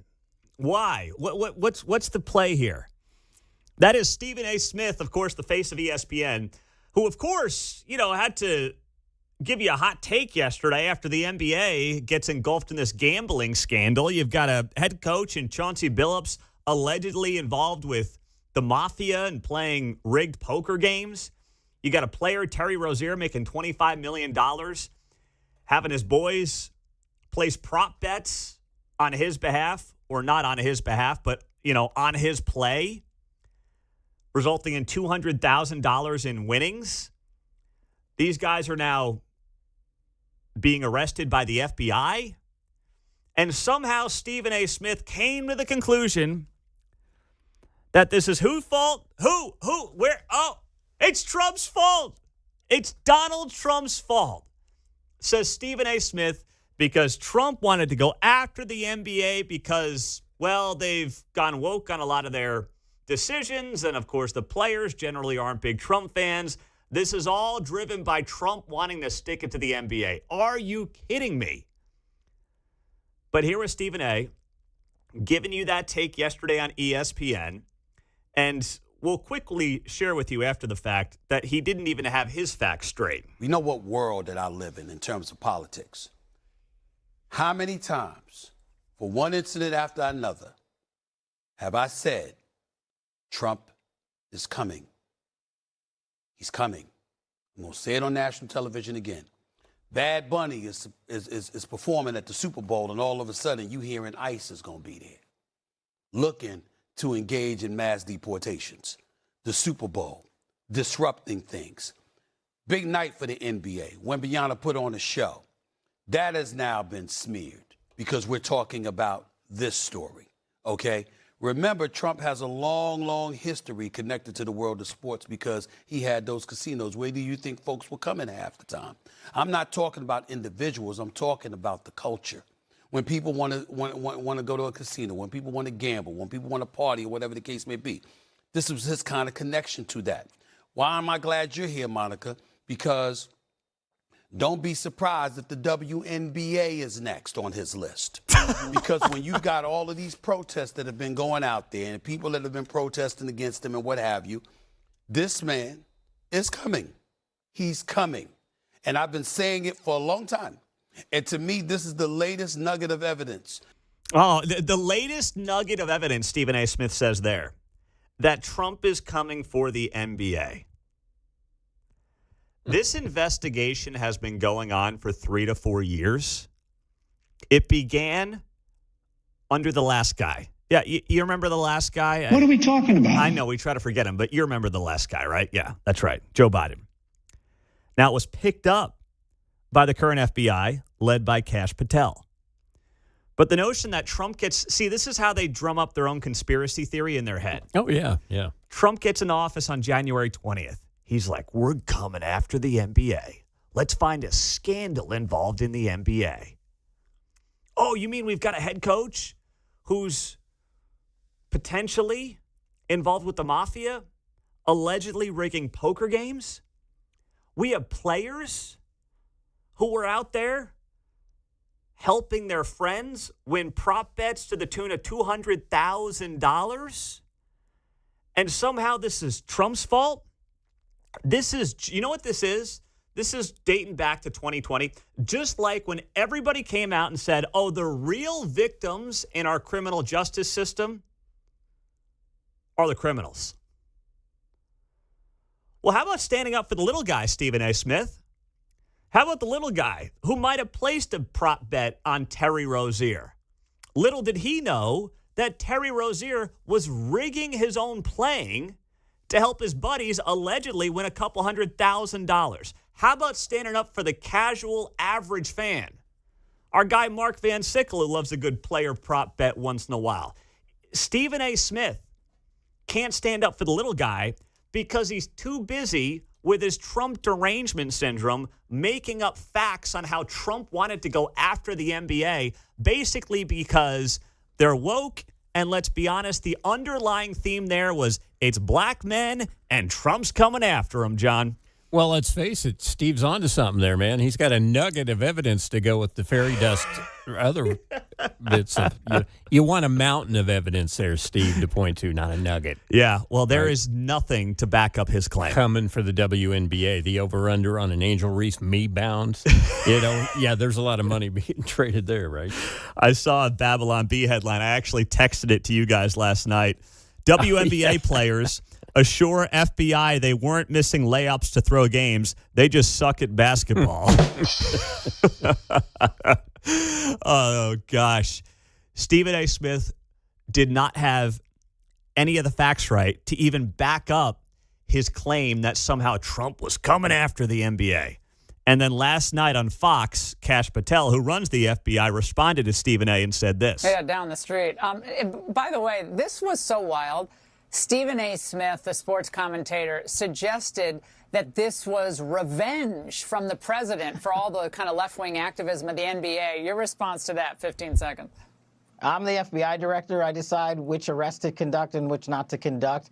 That may be the single dumbest thing I've ever heard out of anyone in modern history, and I live most of my time in Washington, D.C. It's right up there with Adam Schiff. We arrest people for crimes. Stephen A. Smith getting the Adam Schiff treatment, the pencil neck treatment. That's not good. That's not good company. You don't want to keep that company there, Stephen A. I promise you, man, especially if you want to have some type of political future. That sinks it real fast. You get the Adam Schiff mention. No. You don't want that at all. At all. And the other overlooked part of the story yesterday is what Brian Windhorst said. He's an ESPN NBA reporter. This is something that could really hurt the NBA beyond this gambling investigation getting even broader into the league. And that is the potential that the NBA knew about this as well. Absolutely right, Rich. The NBA at some point is going to have to explain why Terry Rozier was allowed to keep playing. And I just want to point something out. Mm-hmm. The sports books caught the irregular betting on Terry Rozier the day it happened, the morning it happened, when all of a sudden there was hundreds of thousands of dollars coming in on Terry Rozier unders for a relatively meaningless game in March, mm-hmm. involving the Charlotte Hornets. The sports books caught it. They told the NBA right away. And guess what? The NBA, Rozier didn't play the rest of the season, and he had faked the injury, so it wasn't because of the injury. The NBA pulled him. They pulled Jonte Porter too. They flagged Jonte Porter and pulled Jonte Porter. The NBA's measures, mm-hmm. their protection measures, the sportsbook's protection measures, triggered this. They caught it. Uh-huh. And that's something that I can't fathom, how these NBA players and their handlers are so dumb to think that these sportsbooks could take $200,000 in bets on a random under for an NBA player in a regular season like Tuesday night game and not think that the sports books wouldn't be like, boy, that's unusual. Maybe our spidey senses should go up when there's hundreds of thousands of dollars randomly placed on a weeknight NBA game on a specific player hitting an under. The arrogance, the stupidity, the lack of foresight, the greed is on full display here. The fact that they thought they wouldn't get caught on something like this. I mean, you got a couple degenerates around the country that might place $10 parlay bets on something like that. But, you get $200,000 in bets on a random player hitting an under. They're going to figure it out. There's going to be an investigation here. Hey, Mark, come on. You know that. You're the parlay king in this place. That immediately is going to be sniffed out by these sports books. Yeah, I get spiked whenever you see somebody betting that much on an under especially. Yeah, exactly. An under is going to get you every time. Is that what the sharks tell you in the underground world of sports betting? Oh, yeah. The under is going to get you every time. Be careful with those unders, Mark Van Sickle. I'm glad I stayed away from Terry all these years. The only guy Mark hasn't placed a bet on since Kansas brought legalized betting into the mix is Terry Rozier. Good job there, Mark. Nice. Well done, buddy. Thank you. 815 913 4087 95.7 is how you join us on KCMO Talk Radio 95.7 FM. We are streaming all morning long on the KCMO Talk Radio app. We'll talk to Outkick's Bobby Burack coming up at 8:35 on where this gambling scandal goes from here, because this could just be the tip of the iceberg. That is 20 minutes away on KCMO. Buy, sell, hold at the end of the hour. And our 9 o'clock Feature Friday segment is the Kansas City, Missouri City Manager Mario Vasquez.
from the nation's heartland. You're listening to Mundo in the Morning on 95.7 FM, KCMO Talk Radio. So now we know why, in part, the president also has made a big deal this week out of the beef prices. We got inflation numbers this morning, and there's some good and there is some not so good here. Annual inflation rate coming in at 3%. Now, if you want to look at this from a positive angle, well, you would say that's below what the estimates were of 3.1%. So that's a good thing. Bad news is that it's the highest annual inflation number that President Trump has had during his first 9 months in office. The last time we had 3% inflation was January, but of course Trump didn't get in until January 20th, so to me that's kind of still a Biden month. But you go back over the last few months, and we were down to 2.3% inflation back in April, then 2.4 in May, 2.7 in June, 2.7 in July, 2.9 in August, and we are now at 3% inflation year over year. Now, of course, you go back to 2022, we were riding 7, 8, 9% inflation. But the Fed target is for 2% inflation every single year. That's what the Fed wants to see. So you can say, well, 3 is pretty close to 2. Yeah, it's 50% higher than 2. So that's not good. If you were 50% off your goals, you would be like, oh, that's not good. I'm not doing well. So that is not a good number at 3%.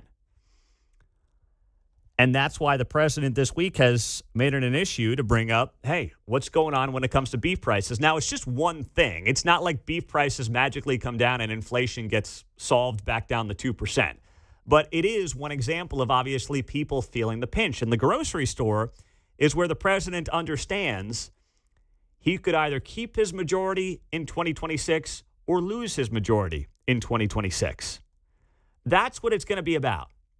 I mean, all these things that are being talked about right now, from the shutdown to what's going on with the East Wing, and oh my goodness, the ballroom. How dare you build a ballroom? How dare you? With other people's money. It's not even taxpayer dollars. To even the overseas issues. Like, that's not going to be, as much as those are big wins for the president, that's not going to be the thing or the things that allow the Republicans to maintain power in the House and the Senate. It won't be that. It's going to be, how are people feeling about their own situations and about themselves? Do they feel better walking into the grocery store?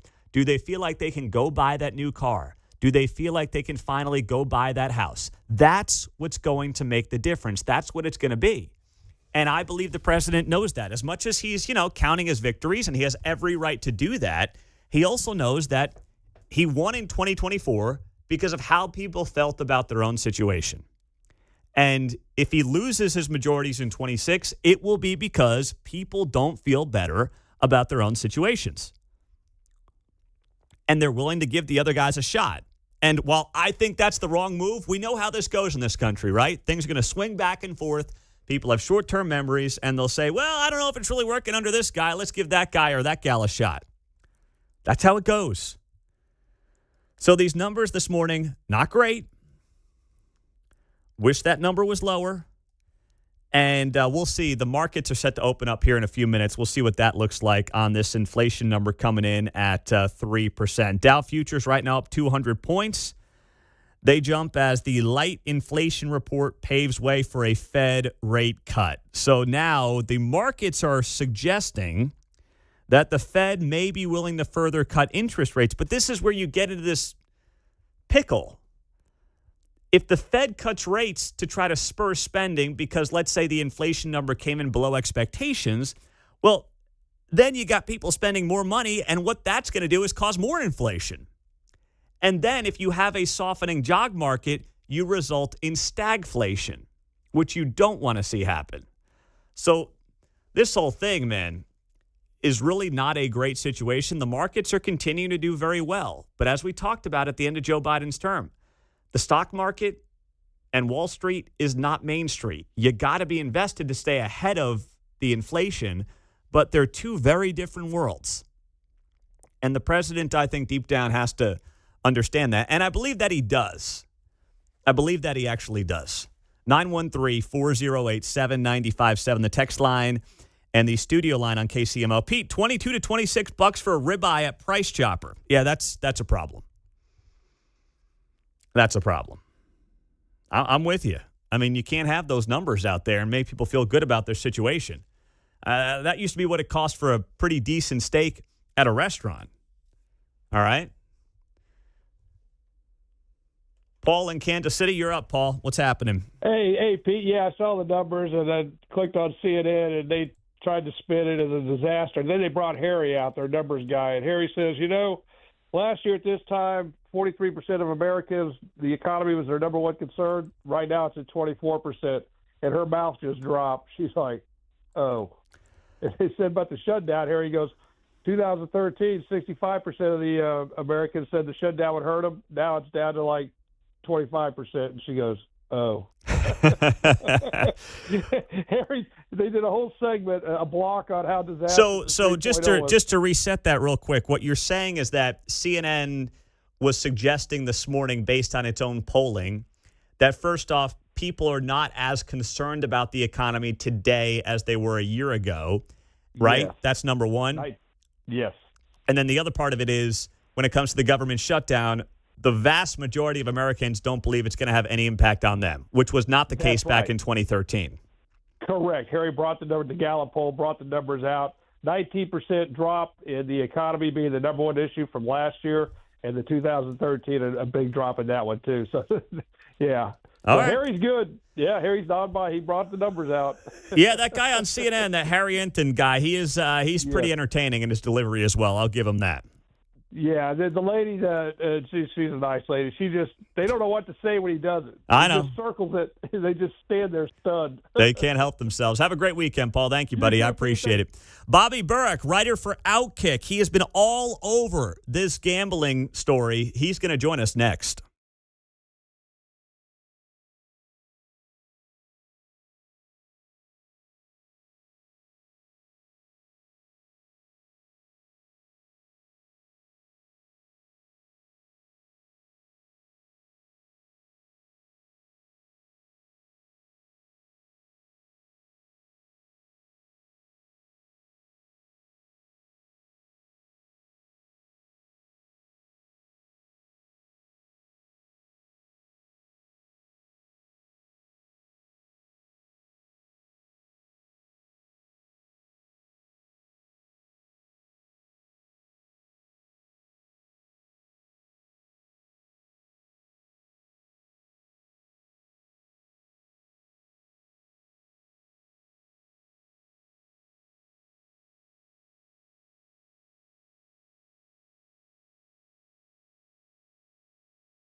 You're listening to Mundo in the Morning on 95.7 FM KCMO Talk Radio. I don't know. This may be the tip of the iceberg. We'll have to see how it plays out. Unbelievable story yesterday. The FBI busting what is a sports betting inside information game being played by NBA players, including Terry Rozier. And then you've got a similar but also very different story involving Trailblazers head coach Chauncey Billups, involved with rigged poker games, allegedly. Bobby Burack has been all over the story for Outkick.com. He does an outstanding job there, and he's on KCMO Talk Radio 95.7 FM. Bobby, good morning. What has been your biggest takeaway so far on this story 24 hours in? Pete, the technology, when you read how these alleged poker scam was going on, they were using X-ray technology to see the cards. They had contact lens that gave them an advantage. Look, I have long been fascinated by the golden days of the mob, and now the mob is back in the story. But can you imagine when the big bad mafiosos, if they had this type of technology? I mean, even just go back 20, 30 years, the era in which The Sopranos is based on, if they had this level of technology, it would have gotten very, very dark. So I was stunned by all of that. I mean, as far as the insider information part goes, honestly, it doesn't really surprise me. I mean, there's been rumors that this stuff has been going on a long time. Tip of the iceberg, maybe, but I would expect more of this to come out. I don't, to me, that is not as eye-opening as that. If this technology that they use to rig poker games allegedly, it's far more advanced than I ever realized it could be right now. So what does this mean potentially, Bobby, for the future of these sports leagues, their relationship with these sports books that is insidious, incestual? I mean, it's weird. They obviously were all against it until the money just got too good. And now they're all in. Depending on how deep this gets, could this change the relationship that these leagues have with these sports betting companies? I doubt it because of how much money there is. One thing that all of these professional sports leagues have made abundantly clear for years now, or really since their inception, is they're going to do whatever it takes to make the most money as possible. And disassociating with these sports books, whether it's DraftKings or FanDuel or BetMGM, would not be in their best financial interest. I saw Mike Florio from NBC say that this is going to eventually lead to the end of player props. I disagree because there's so much money involved here. As bad as these scandals are and as ugly as they look, I still think at the end of the day, the leagues, the sports books, they're fine as long as they're all making a lot of money, and they really are. Does this make the NBA look bad? Of course it does, but these leagues are hypocrites, Pete, and I don't see that much changing here unless there is legal action taken where they're forced to. Bobby Burack, our Outkick.com writer, does an awesome job there. So then what about the college ranks, Bobby? I mean, if you've got NBA players making $25 million a year doing this stuff, you got to believe that college is going to be an easy target for people who want to rig some of these games. How do you see the college level potentially being impacted by this, if at all? Of course, and you have so many more players, so many more teams, and so many more people involved. What is it? There's 30 NBA teams, and there's over 100 college basketball teams on the men's and women's level each. You're right, and that's why I say this story is far from over. We're now focusing on Chauncey Billups and Terry Rozier, Gilbert Arenas and his alleged involvement, but I'm sure this is much more common than probably any of us realize. And I think a month from now, 2 months from now, Pete, we're going to revisit this story and say, this was just the start of it. There's a lot of more bad actors and bad faith involvement in the sports gambling industry, especially when it comes to insider information. Now, what do the colleges do? I don't know. I mean, you turn on a college basketball or college football game, and I see DraftKings and FanDuel spread across those games as well. So I think that this is one of the situations where we all have to be real here and follow the money. And I think as long as these leagues, network, colleges are all making money, they're going to try to keep making that money because businesses and usually don't make decisions that cost them money. You know, do you see this, Bobby, potentially being something that weaves its way into Major League Baseball? We had the Ohtani situation, you know, whatever that was a year plus ago. The NFL, I mean, the NBA has always been the king of dealing with some of these gambling scandals and drama, it seems like, over the last few decades. Do you think the NFL and Major League Baseball could get involved, or is the nature of the sport such that the NBA is just primed for this stuff? Oh, I absolutely do. And I've been skeptical for a while. I mean, so look at the odds of certain games, and this happens at least once a week, maybe once a month. We find out some spread for an NFL game has changed dramatically. You know, a team is favored by 3, and all of a sudden now they are 2-point underdogs, and then 15 minutes later we learn that a star quarterback is not going to play. So it's clear that these sports books have information that the public doesn't have. Where they get that, I don't know. But no, I think if you're the NFL, you are particularly concerned because of the volume in which Americans bet on pro football compared to pro basketball. I think if you're the NFL, your antennas are certainly up right now wondering, hey, could this be happening to us too? Because if it's happening to us, it's likely happening on a far larger scale than in the NBA. Bobby, earlier in the show, we played this clip. I know you wrote about it at Outkick.com, but here was Stephen A. Smith yesterday reacting to this and somehow trying to make this about Trump. Here's Stephen A. for those who missed it, then we'll get Bobby's reaction. We know what world that I live in terms of politics. How many times, for one incident after another, have I said, Trump is coming? He's coming. I'm going to say it on national television again. Bad Bunny is performing at the Super Bowl, and all of a sudden you hearing ICE is going to be there, looking to engage in mass deportations. The Super Bowl, disrupting things. Big night for the NBA. Wembanyama put on a show. That has now been smeared. Stephen A. Smith going off on Trump, making this about Trump. The investigation's been going on for 3 to 4 years. Bobby, what is Stephen A. doing here, and what's the point of what he's doing? Yeah, I think Outkick readers were probably not all that surprised. He said this because we've been predicting this for almost 2 weeks now. So here's a little background on Stephen A. Smith. He likes to present himself as this moderate voice of reason on politics and sports, but he's really not. Whenever, as he would say, the quote-unquote black community comes after him, he usually caves and tries to overcorrect. So 2 weeks ago, he came after Representative Jasmine Crockett, and he was crushed for it. And as we predicted, he's now going to try to make up for those who are offended. And let's run down the list of what he has done since then. He has apologized to her.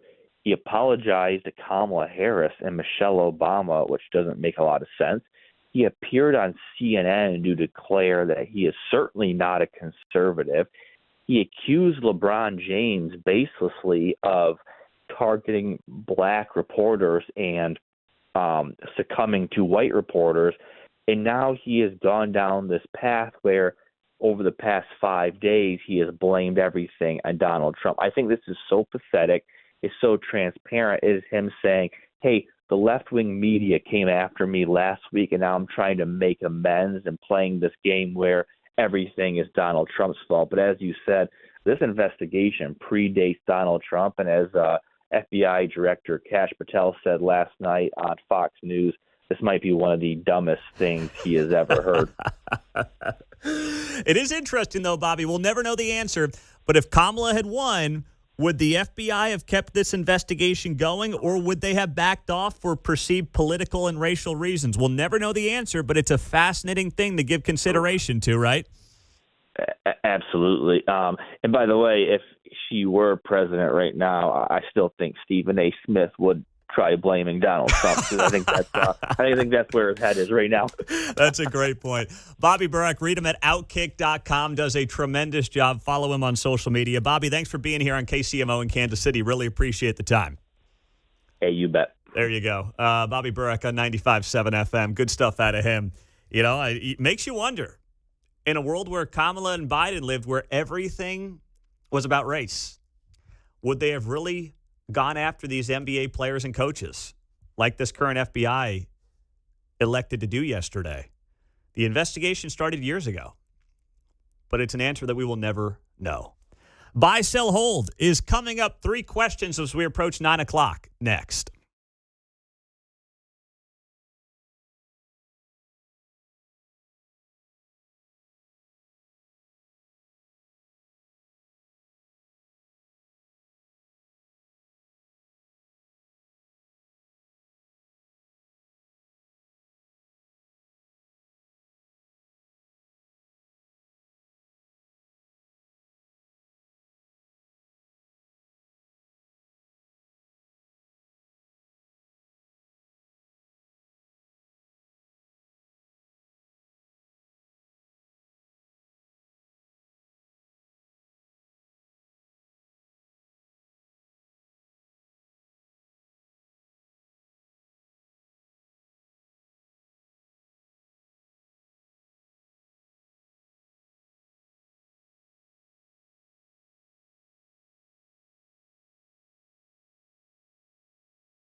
On Friday's Guy Benson Show, the one, the only Victor Davis Hanson will be here. Michelle Tafoya on some developments in Minnesota coming up at 2 o'clock on KCMO. It is 8:50, and we are glad you're here on KCMO Talk Radio on a rainy Friday morning across Kansas City, but it's always light in the studio. It's time to buy, sell, have it at end, 12 and a half, 15. And hold. All right, John, what is on the rundown, my man? Okay, buy, sell, or hold. Critics of the new White House ballroom only have historical integrity issues at heart. How'd you read that with a straight face, man?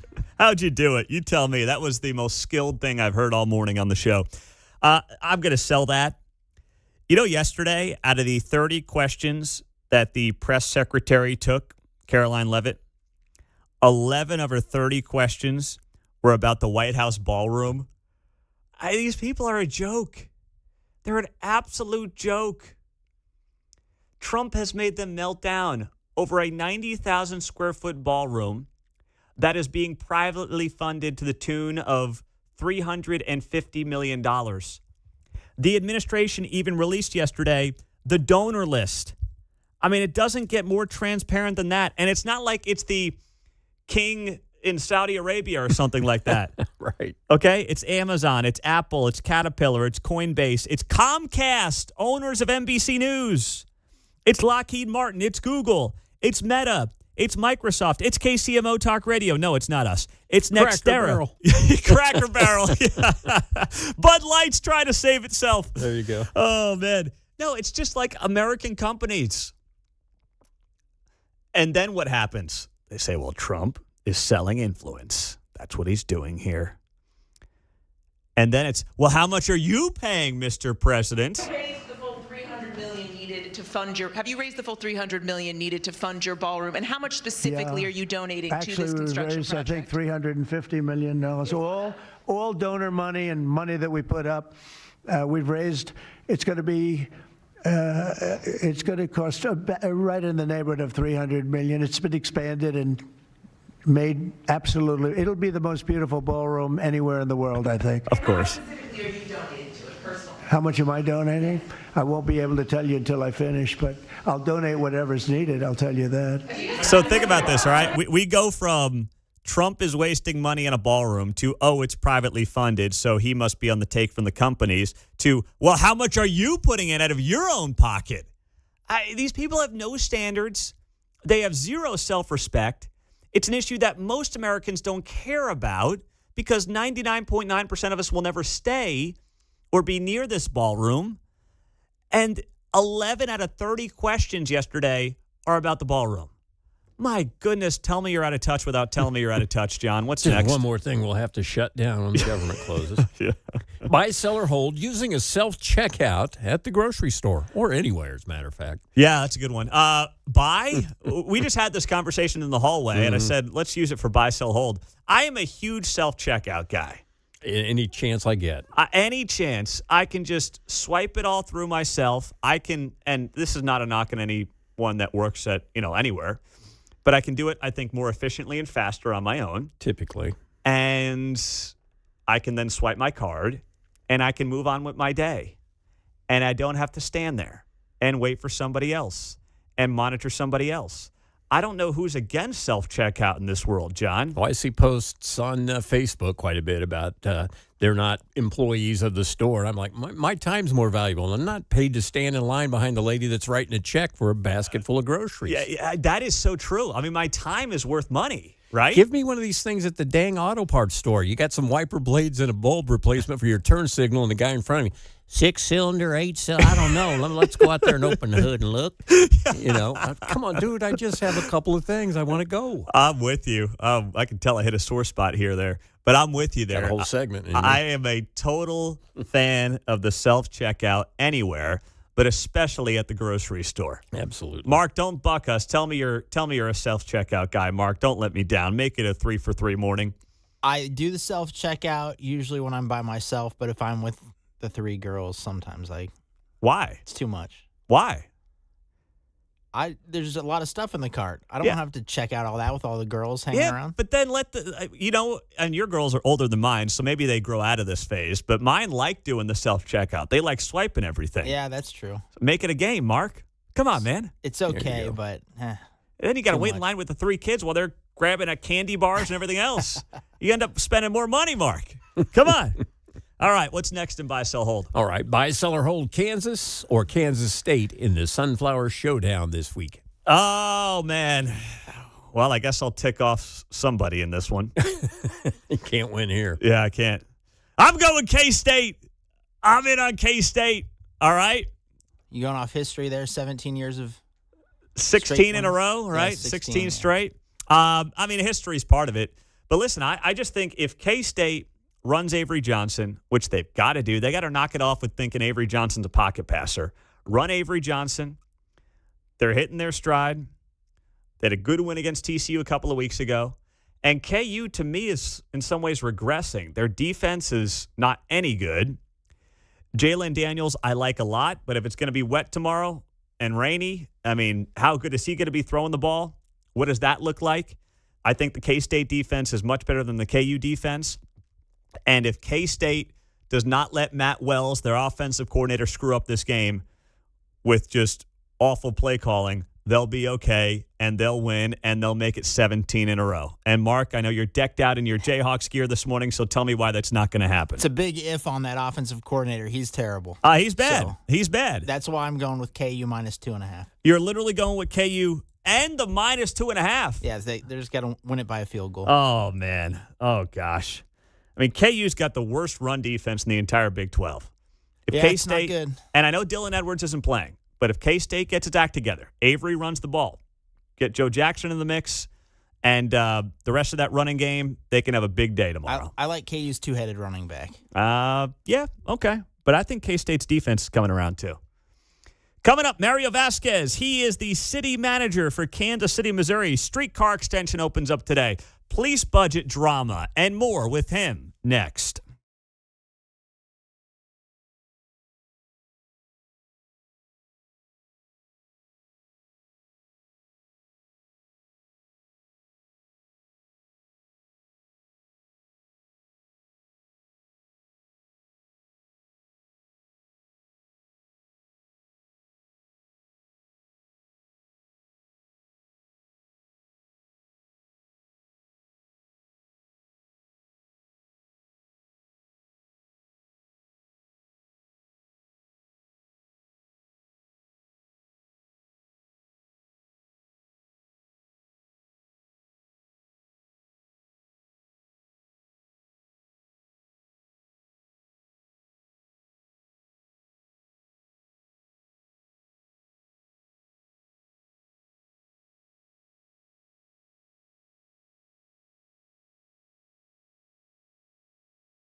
It's a feature Friday on KCMO Talk Radio 95.7 FM. We are always streaming on the KCMO Talk Radio app. He's about 5 months on the job. He is the new city manager for Kansas City. He is Mario Vasquez joining us for our feature Friday on KCMO Talk Radio.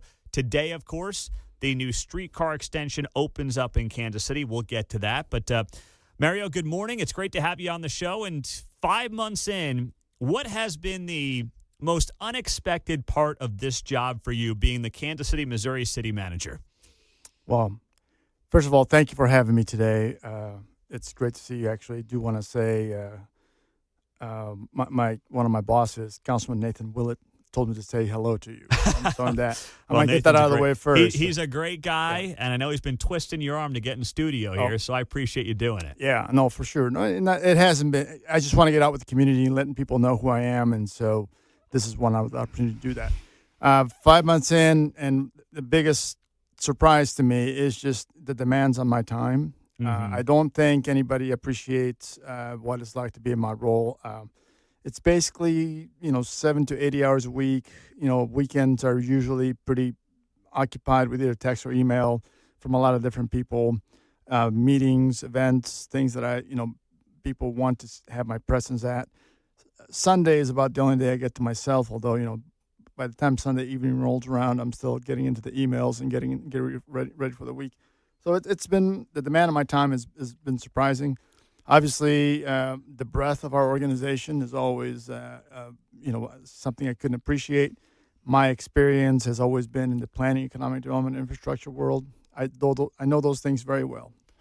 But when we get into talking about public safety, public health, housing, homelessness, houselessness, all those things, it gives you real appreciation. It's like, wow, this is a lot. Police, fire, all those things.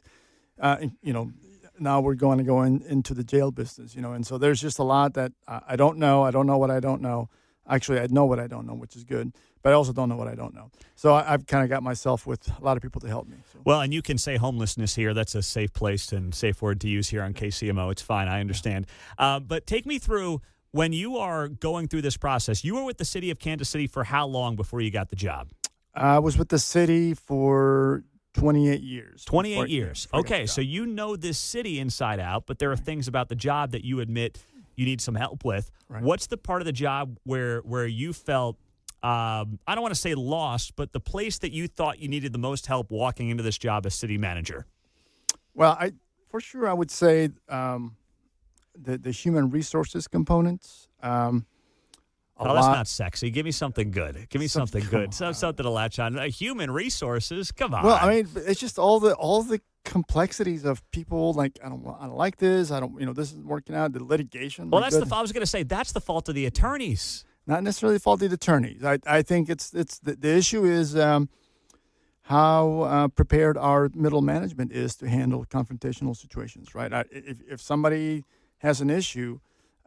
Sometimes they let it percolate. They don't document it. Things are not well known, and so we end up in litigation because we haven't done our jobs. Well, you guys are, and this is not your fault at all, but let's be honest. You guys are getting sued left and right, and you're losing millions of dollars, right, on some of these settlements.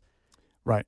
Well, I mean, settlement is, I would just say mutually beneficial, right? Fair. It's not necessarily a loss, but I mean, we do have a lot of it stems from just being unprepared to handle some of the situations that come our way, and I have charged our HR director and the team that works with her to develop the necessary training to exactly know how to document and to build the appropriate case so that when the time comes to take the appropriate disciplinary action, we are in good standing and we don't have to face the judge. How about this story? Mario Vasquez is here. He is the new Kansas City, Missouri city manager. He's been on the job since May.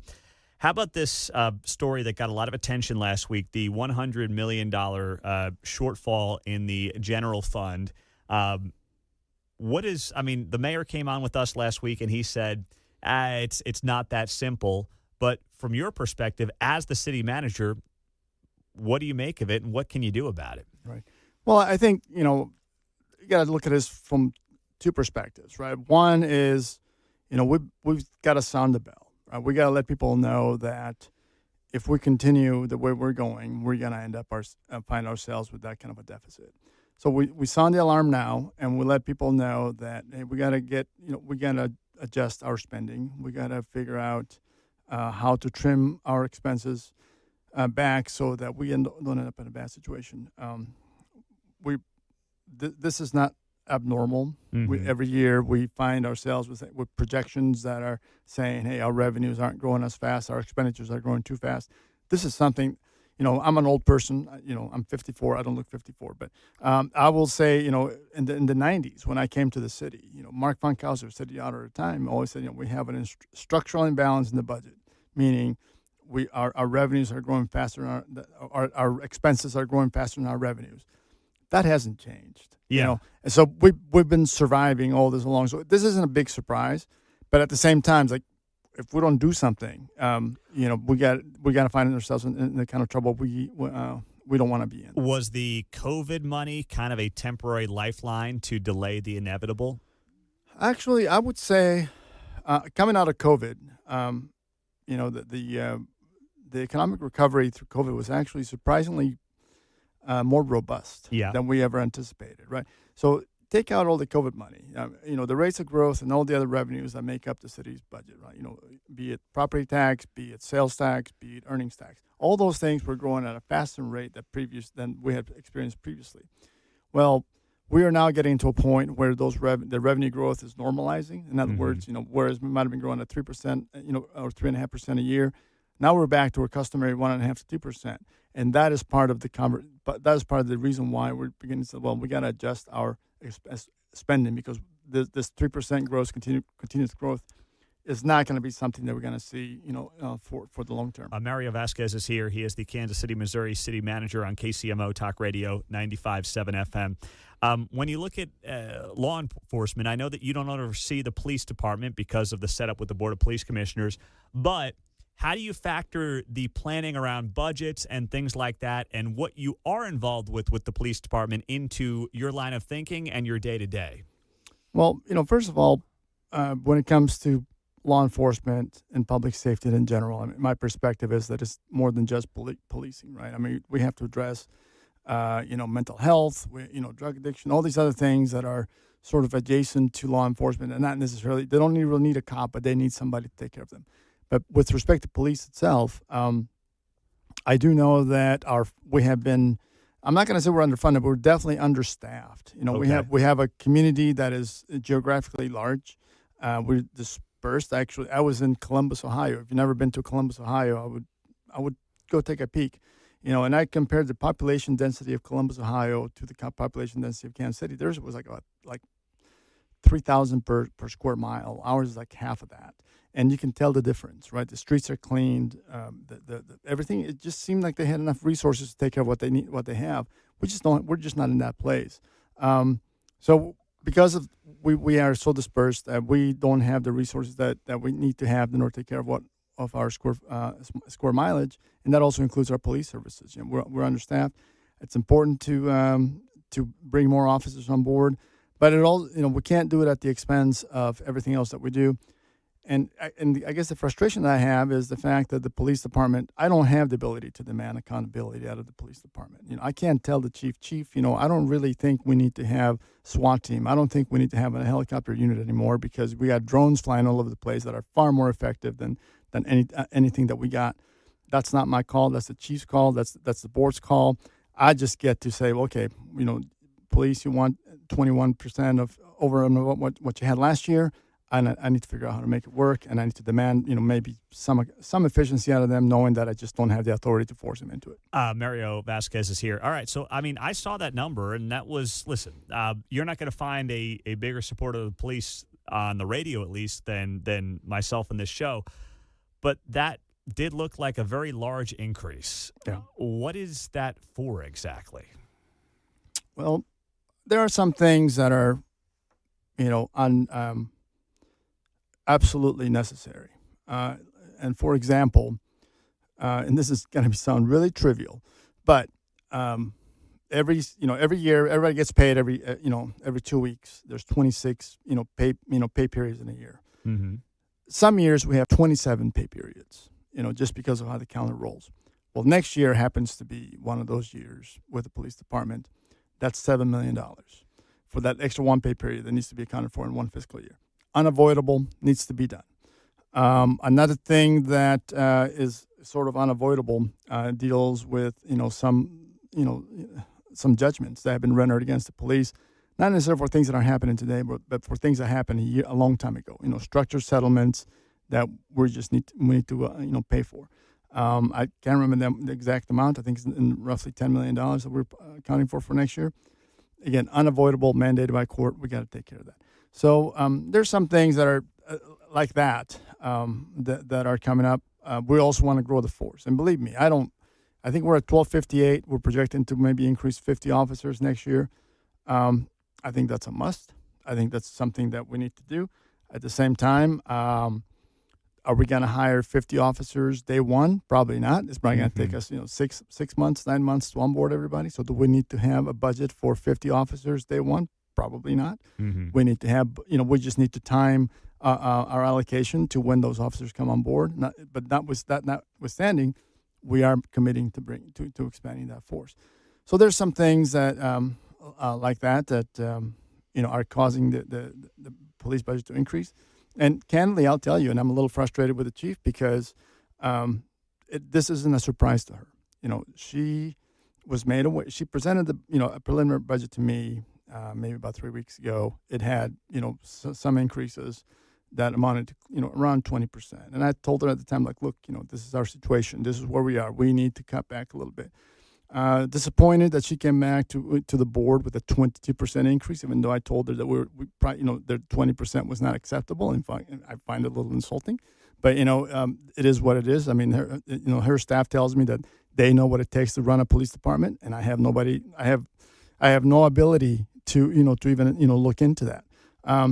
But we're gonna work it out. We're gonna figure out how to make it work. Mario Vasquez is here. We're going to take a quick break with the Kansas City, Missouri City Manager and keep the conversation going. Coming up next on 95.7 FM, KCMO.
From Overland Park to Parkville, you're listening to Mundo in the Morning on 95.7 FM, KCMO Talk Radio. We are back with the Kansas City, Missouri City Manager. Mario Vasquez is joining us on 95.7 FM. So let's talk about the streetcar extension. Of course, that is happening this morning, going from Crown Center down to UMKC. What are you hoping this streetcar extension does for Kansas City realistically? Well, I think, what we experienced with the starter line, going from the River Market to Union Station, we saw incredible growth and activity in that corridor. The streetcar authority itself has way exceeded the revenue projections that they had for themselves, when they initiated that starter line. So I'm hoping that pattern continues. Obviously, what I want to see, what we talked about before, more people into Kansas City, right? Mm-hmm. I mean, we want to see population growth. We want to see economic growth. We want to see economic activity. That's what I'm hoping to see. A lot of folks may not know this, but probably do. But Kansas City is a streetcar city. We every major corridor that you see, Troost, Main, Broadway, 39th, all of those streets at one point or another had a streetcar, running in them up until the 1950s, when most streetcar systems around the country were dismantled. So I think it's kind of going back to our roots to some extent, and I think in doing that, we're going to find that our city is built to be a streetcar city, and I think there's going to be a lot of growth and success as a result of that. Let me ask you, because what does that mean? I mean, what was good 50, 100 years ago, why is that good today? Because I think a streetcar, much like a highway, it drives, the pattern of growth of a city. It helps you shape how things move forward and progress. So I think that what we have now, absent any constraining forms, we can build all the way to the Rockies unstopped. And we're gonna find ourselves in a way that is, highly inefficient, expensive. We have 320 square miles in Kansas City, Missouri, and we have difficulty providing for all the basic services that we already provide. A growth pattern that's uncontrolled is going to be even more unaffordable. So I guess what I'm talking about is, how shaping the growth of a city. The other thing that I think is important is think about the metro area as a whole. We have about 2.2 million people in the metro area. It is called the Kansas City region for a reason. We are the heart of the city. The city of Kansas City is the namesake to a region. We need to keep that heart strong, and I think bringing the streetcar and getting all the growth and development within that core is going to strengthen the region. So it's not just selfishly for Kansas City, but it's also good for the rest of the region. Mario, I want to ask you about your background, your story. I know it came up when you were applying for the job, but for those that don't know, what was your upbringing like, and how did you end up in one of the most powerful positions in the entire region? Sure. I'm an immigrant. I came to the United States in 1987 at a time where, I'll be frank with you, I had a perspective of my home country, which is Bolivia, that I just didn't see much opportunity there. Even though, I come from a family that is, middle class upbringing and very, very afforded good education and all that. I just didn't see much opportunity in Bolivia. The infighting, the between the political parties, the economic stagnation that I saw, I just didn't see it. I just didn't see a future there. I had the opportunity to come to the United States in 1987, and I came, and it was my decision to come. I had the opportunity again. Most people don't have that opportunity. Some people do that out of necessity, but I had the option. You want to come or you want to stay? I'm like, oh, you want to stay in Bolivia? It's like, well, I want to go. I want to go because I thought I had a better future ahead of me coming to the United States, and I'd made that decision at 16 years old. Maybe thinking way ahead. I'm a planner, so I think ahead. Mm-hmm. And I made my life here. I went to high school at Monona Grove High School in Wisconsin. I went to college in Wisconsin, and when I finished my graduate degree in urban planning, I came to Kansas City. Looking for experience. Most people right out of college, you want to have 1-2 years of experience and move on to the next thing and to do better things. But I found a lot of opportunity in Kansas City too, and I felt that from the beginning. I still feel that today, that there's a lot of opportunity in this city. It's a good place to live. It's a good place to raise a family. I've done that. My kids go to college. Well, my son is now at KU. My daughter is living in New York City. She went to Fordham University.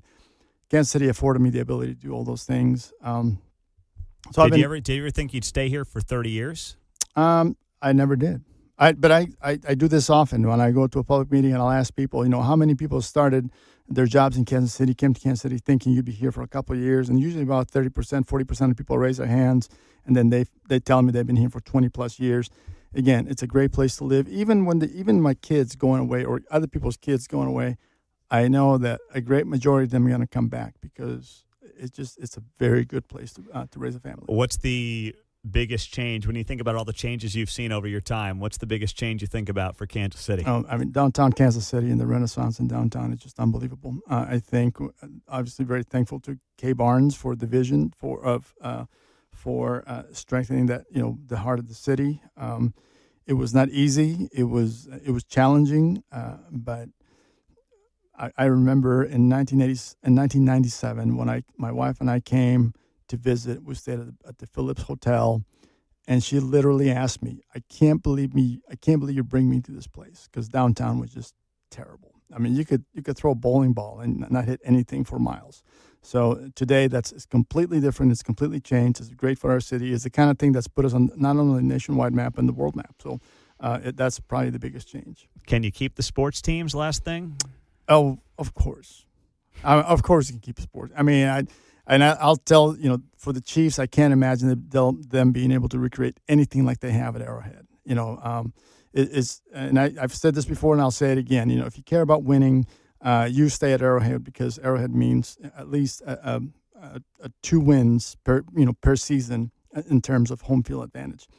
And for the Royals, we've made the best pitch for them as far as with the best location, which is downtown Kansas City. Again, strengthening the heart of our community, and bringing baseball back to where it belongs, which is downtown.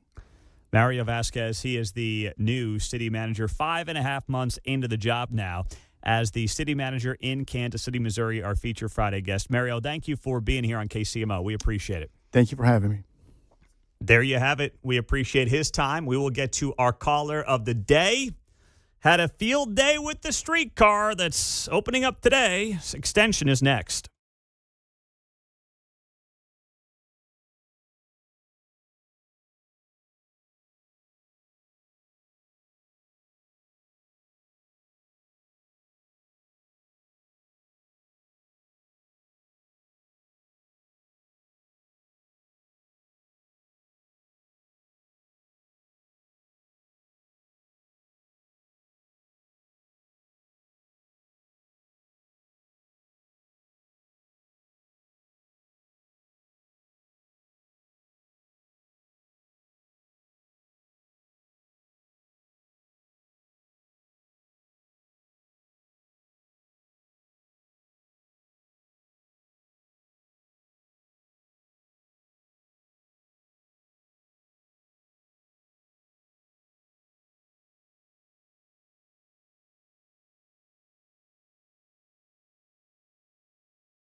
On Friday's Guy Benson Show, the one, the only Victor Davis Hanson will be here. Michelle Tafoya on some developments in Minnesota coming up at 2 o'clock on KCMO. 9:35. We've got a half hour until Keatsman Uncanceled comes your way on a Friday. It's a special show with our good friend, Kansas State Senator Mike Thompson, and his old colleague, Mark Alford from I know Fox those 4. guys. Yeah, we've heard of them. Yeah. They've been around the block here at KCMO.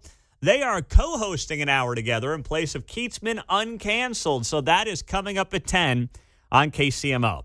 In the meantime, our caller of the day will set it up with the streetcar opening up this morning, the extension from Crown Center that goes down to UMKC. $3.5 million or 3.5 miles for $350 million. What would you do with $350 million? Listen, I understand that this city manager who's been in the job for 5 months had no control over the streetcar extension. This all predated him. He walked in, the deal was basically done. But please, spare me the rah-rah, this is amazing and the greatest thing ever, and we should all be so grateful we have a streetcar. And I don't have a lot of patience for this whole, we're revitalizing the city with a streetcar, Look John. at this great picture from the 50s. I know. I'm like, yeah, there used to be dinosaurs. We used to get around horse and buggy. Do we bring that back to Kansas City, we too? need a hitching post outside the studio here for us. I mean, I want to be a rah-rah guy. I do, and I love this town. But sometimes I just want to bang my head against the wall and be like, why am I the only person, or why are we the only people here in media seeing the common sense side of this whole thing?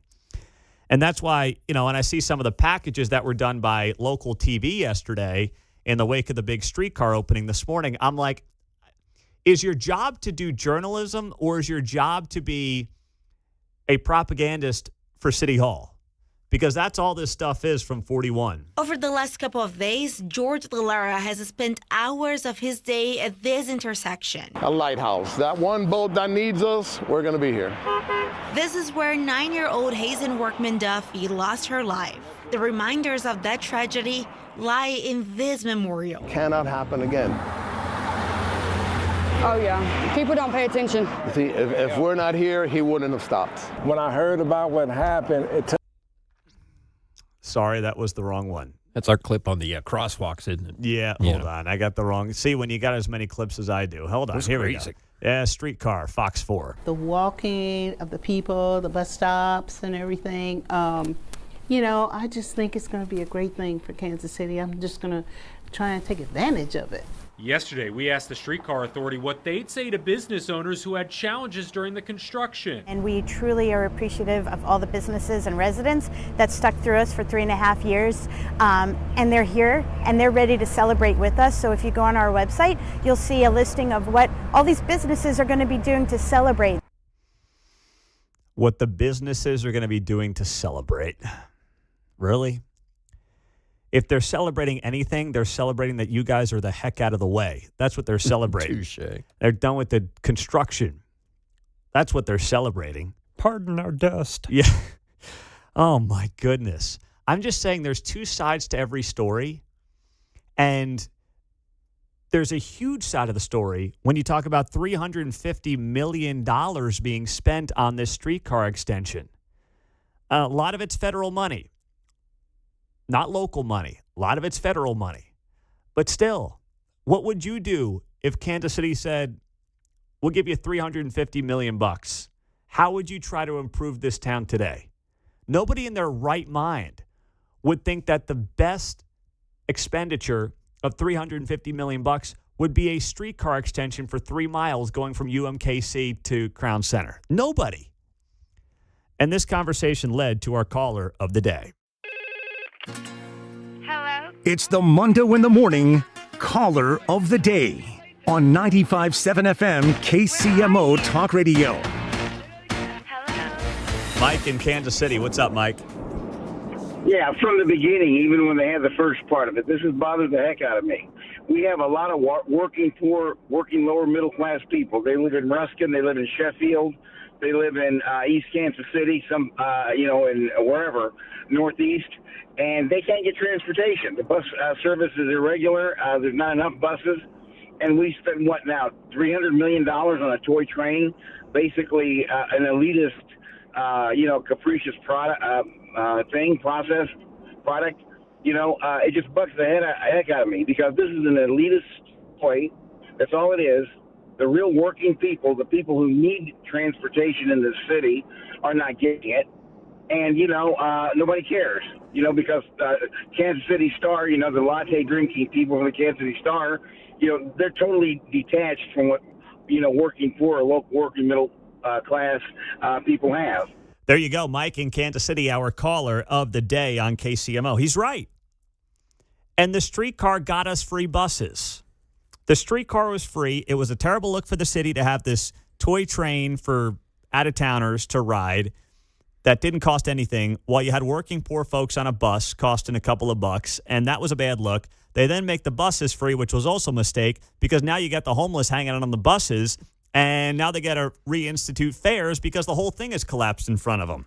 KC streetcar. We travel in 2 of the 4 directions, right? We're just going north to south still, to Mike's point about getting people to work.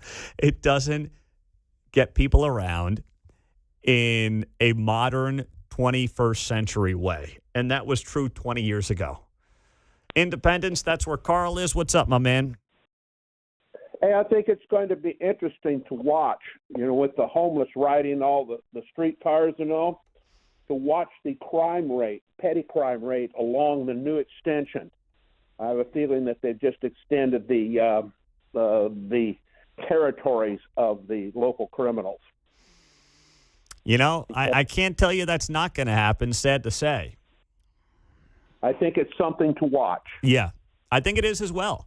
Yeah, I mean, this is the problem we've got with the free buses. I've had people on the city council say one of the underreported parts of the free buses and the fact that anybody can ride the bus for free now is that you do have people with criminal intentions hopping on the bus whenever, however they want to, and riding it all over town at will. And that has obviously put drivers in a precarious situation and fellow riders in a bad situation. And that largely is going to be who?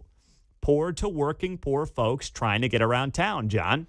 Well, yeah, as long as your crime involves a slow, inconspicuous escape on the streetcar, right? Not going very fast very far.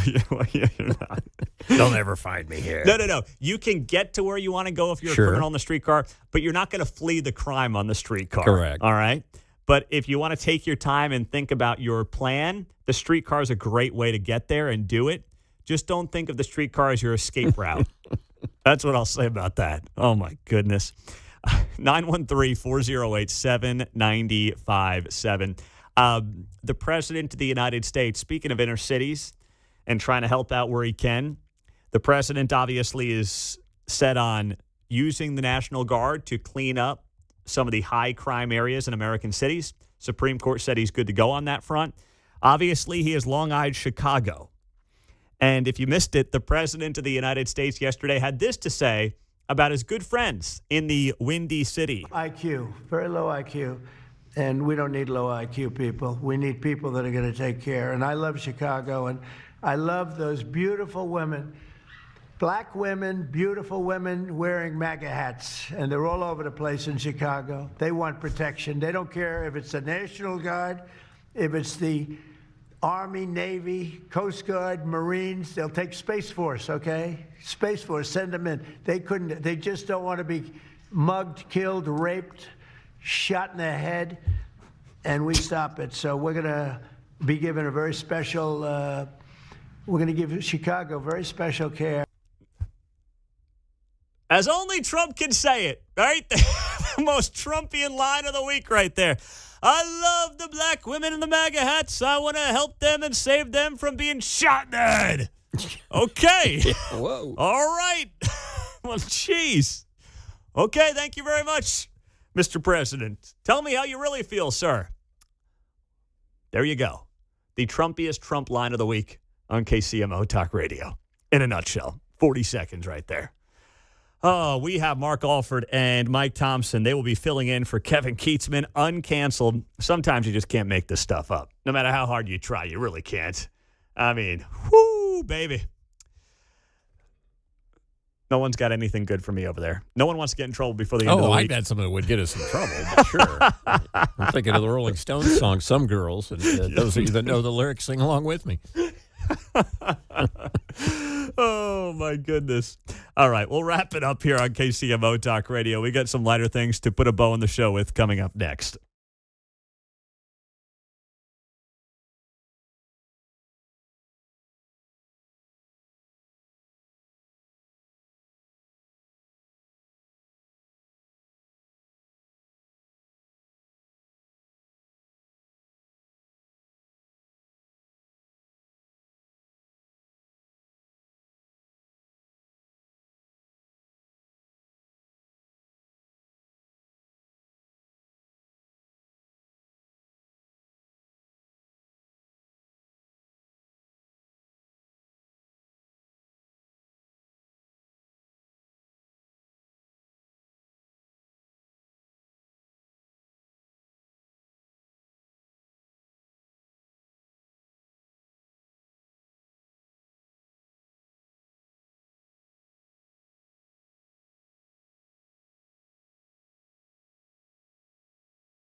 Hey, it's Kevin Keatsman. Stick around. I'm coming up at 10 o'clock right after Pete Mundo on KCMO 95.7 FM.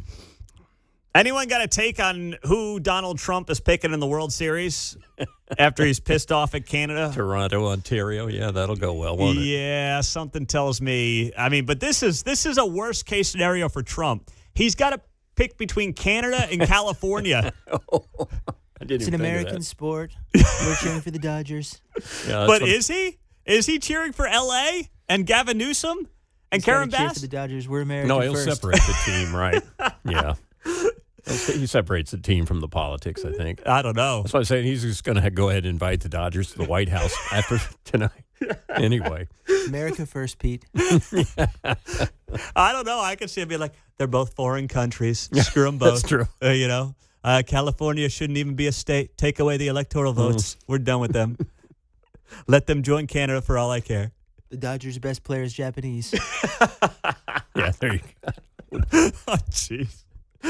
Oh, man. This is like a worst case scenario. Trump's all in on. He's going to be watching the Sunflower Showdown this weekend. That's what he's watching. No baseball at the White House. No baseball at the White House. None whatsoever.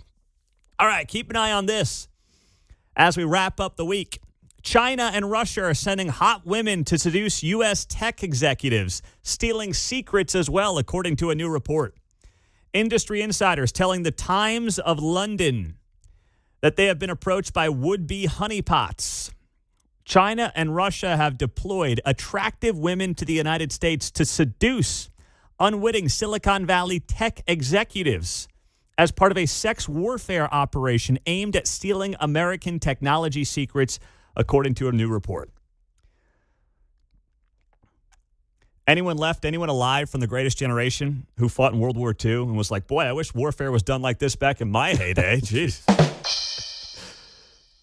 Chinese and Russian agents are also using social media, startup competitions, and venture capitalist investment firms to infiltrate the heart of Americans' tech industry.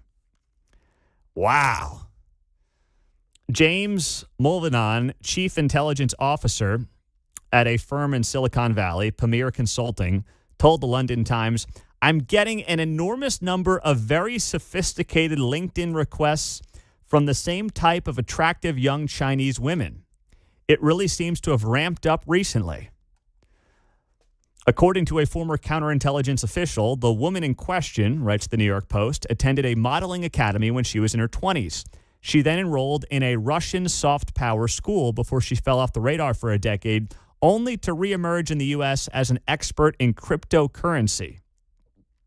Wow. But she's proclaimed. Right. But she doesn't stay in crypto. She's trying to get to the heights of the military space innovation community. The husband is totally oblivious, according to the ex-official. Wow. This is next level warfare, man. Love you long time. How far you live from Knob Noster? Right. Yeah, seriously. Oh, my goodness. If you're down in the Knob Noster area, please be careful, okay?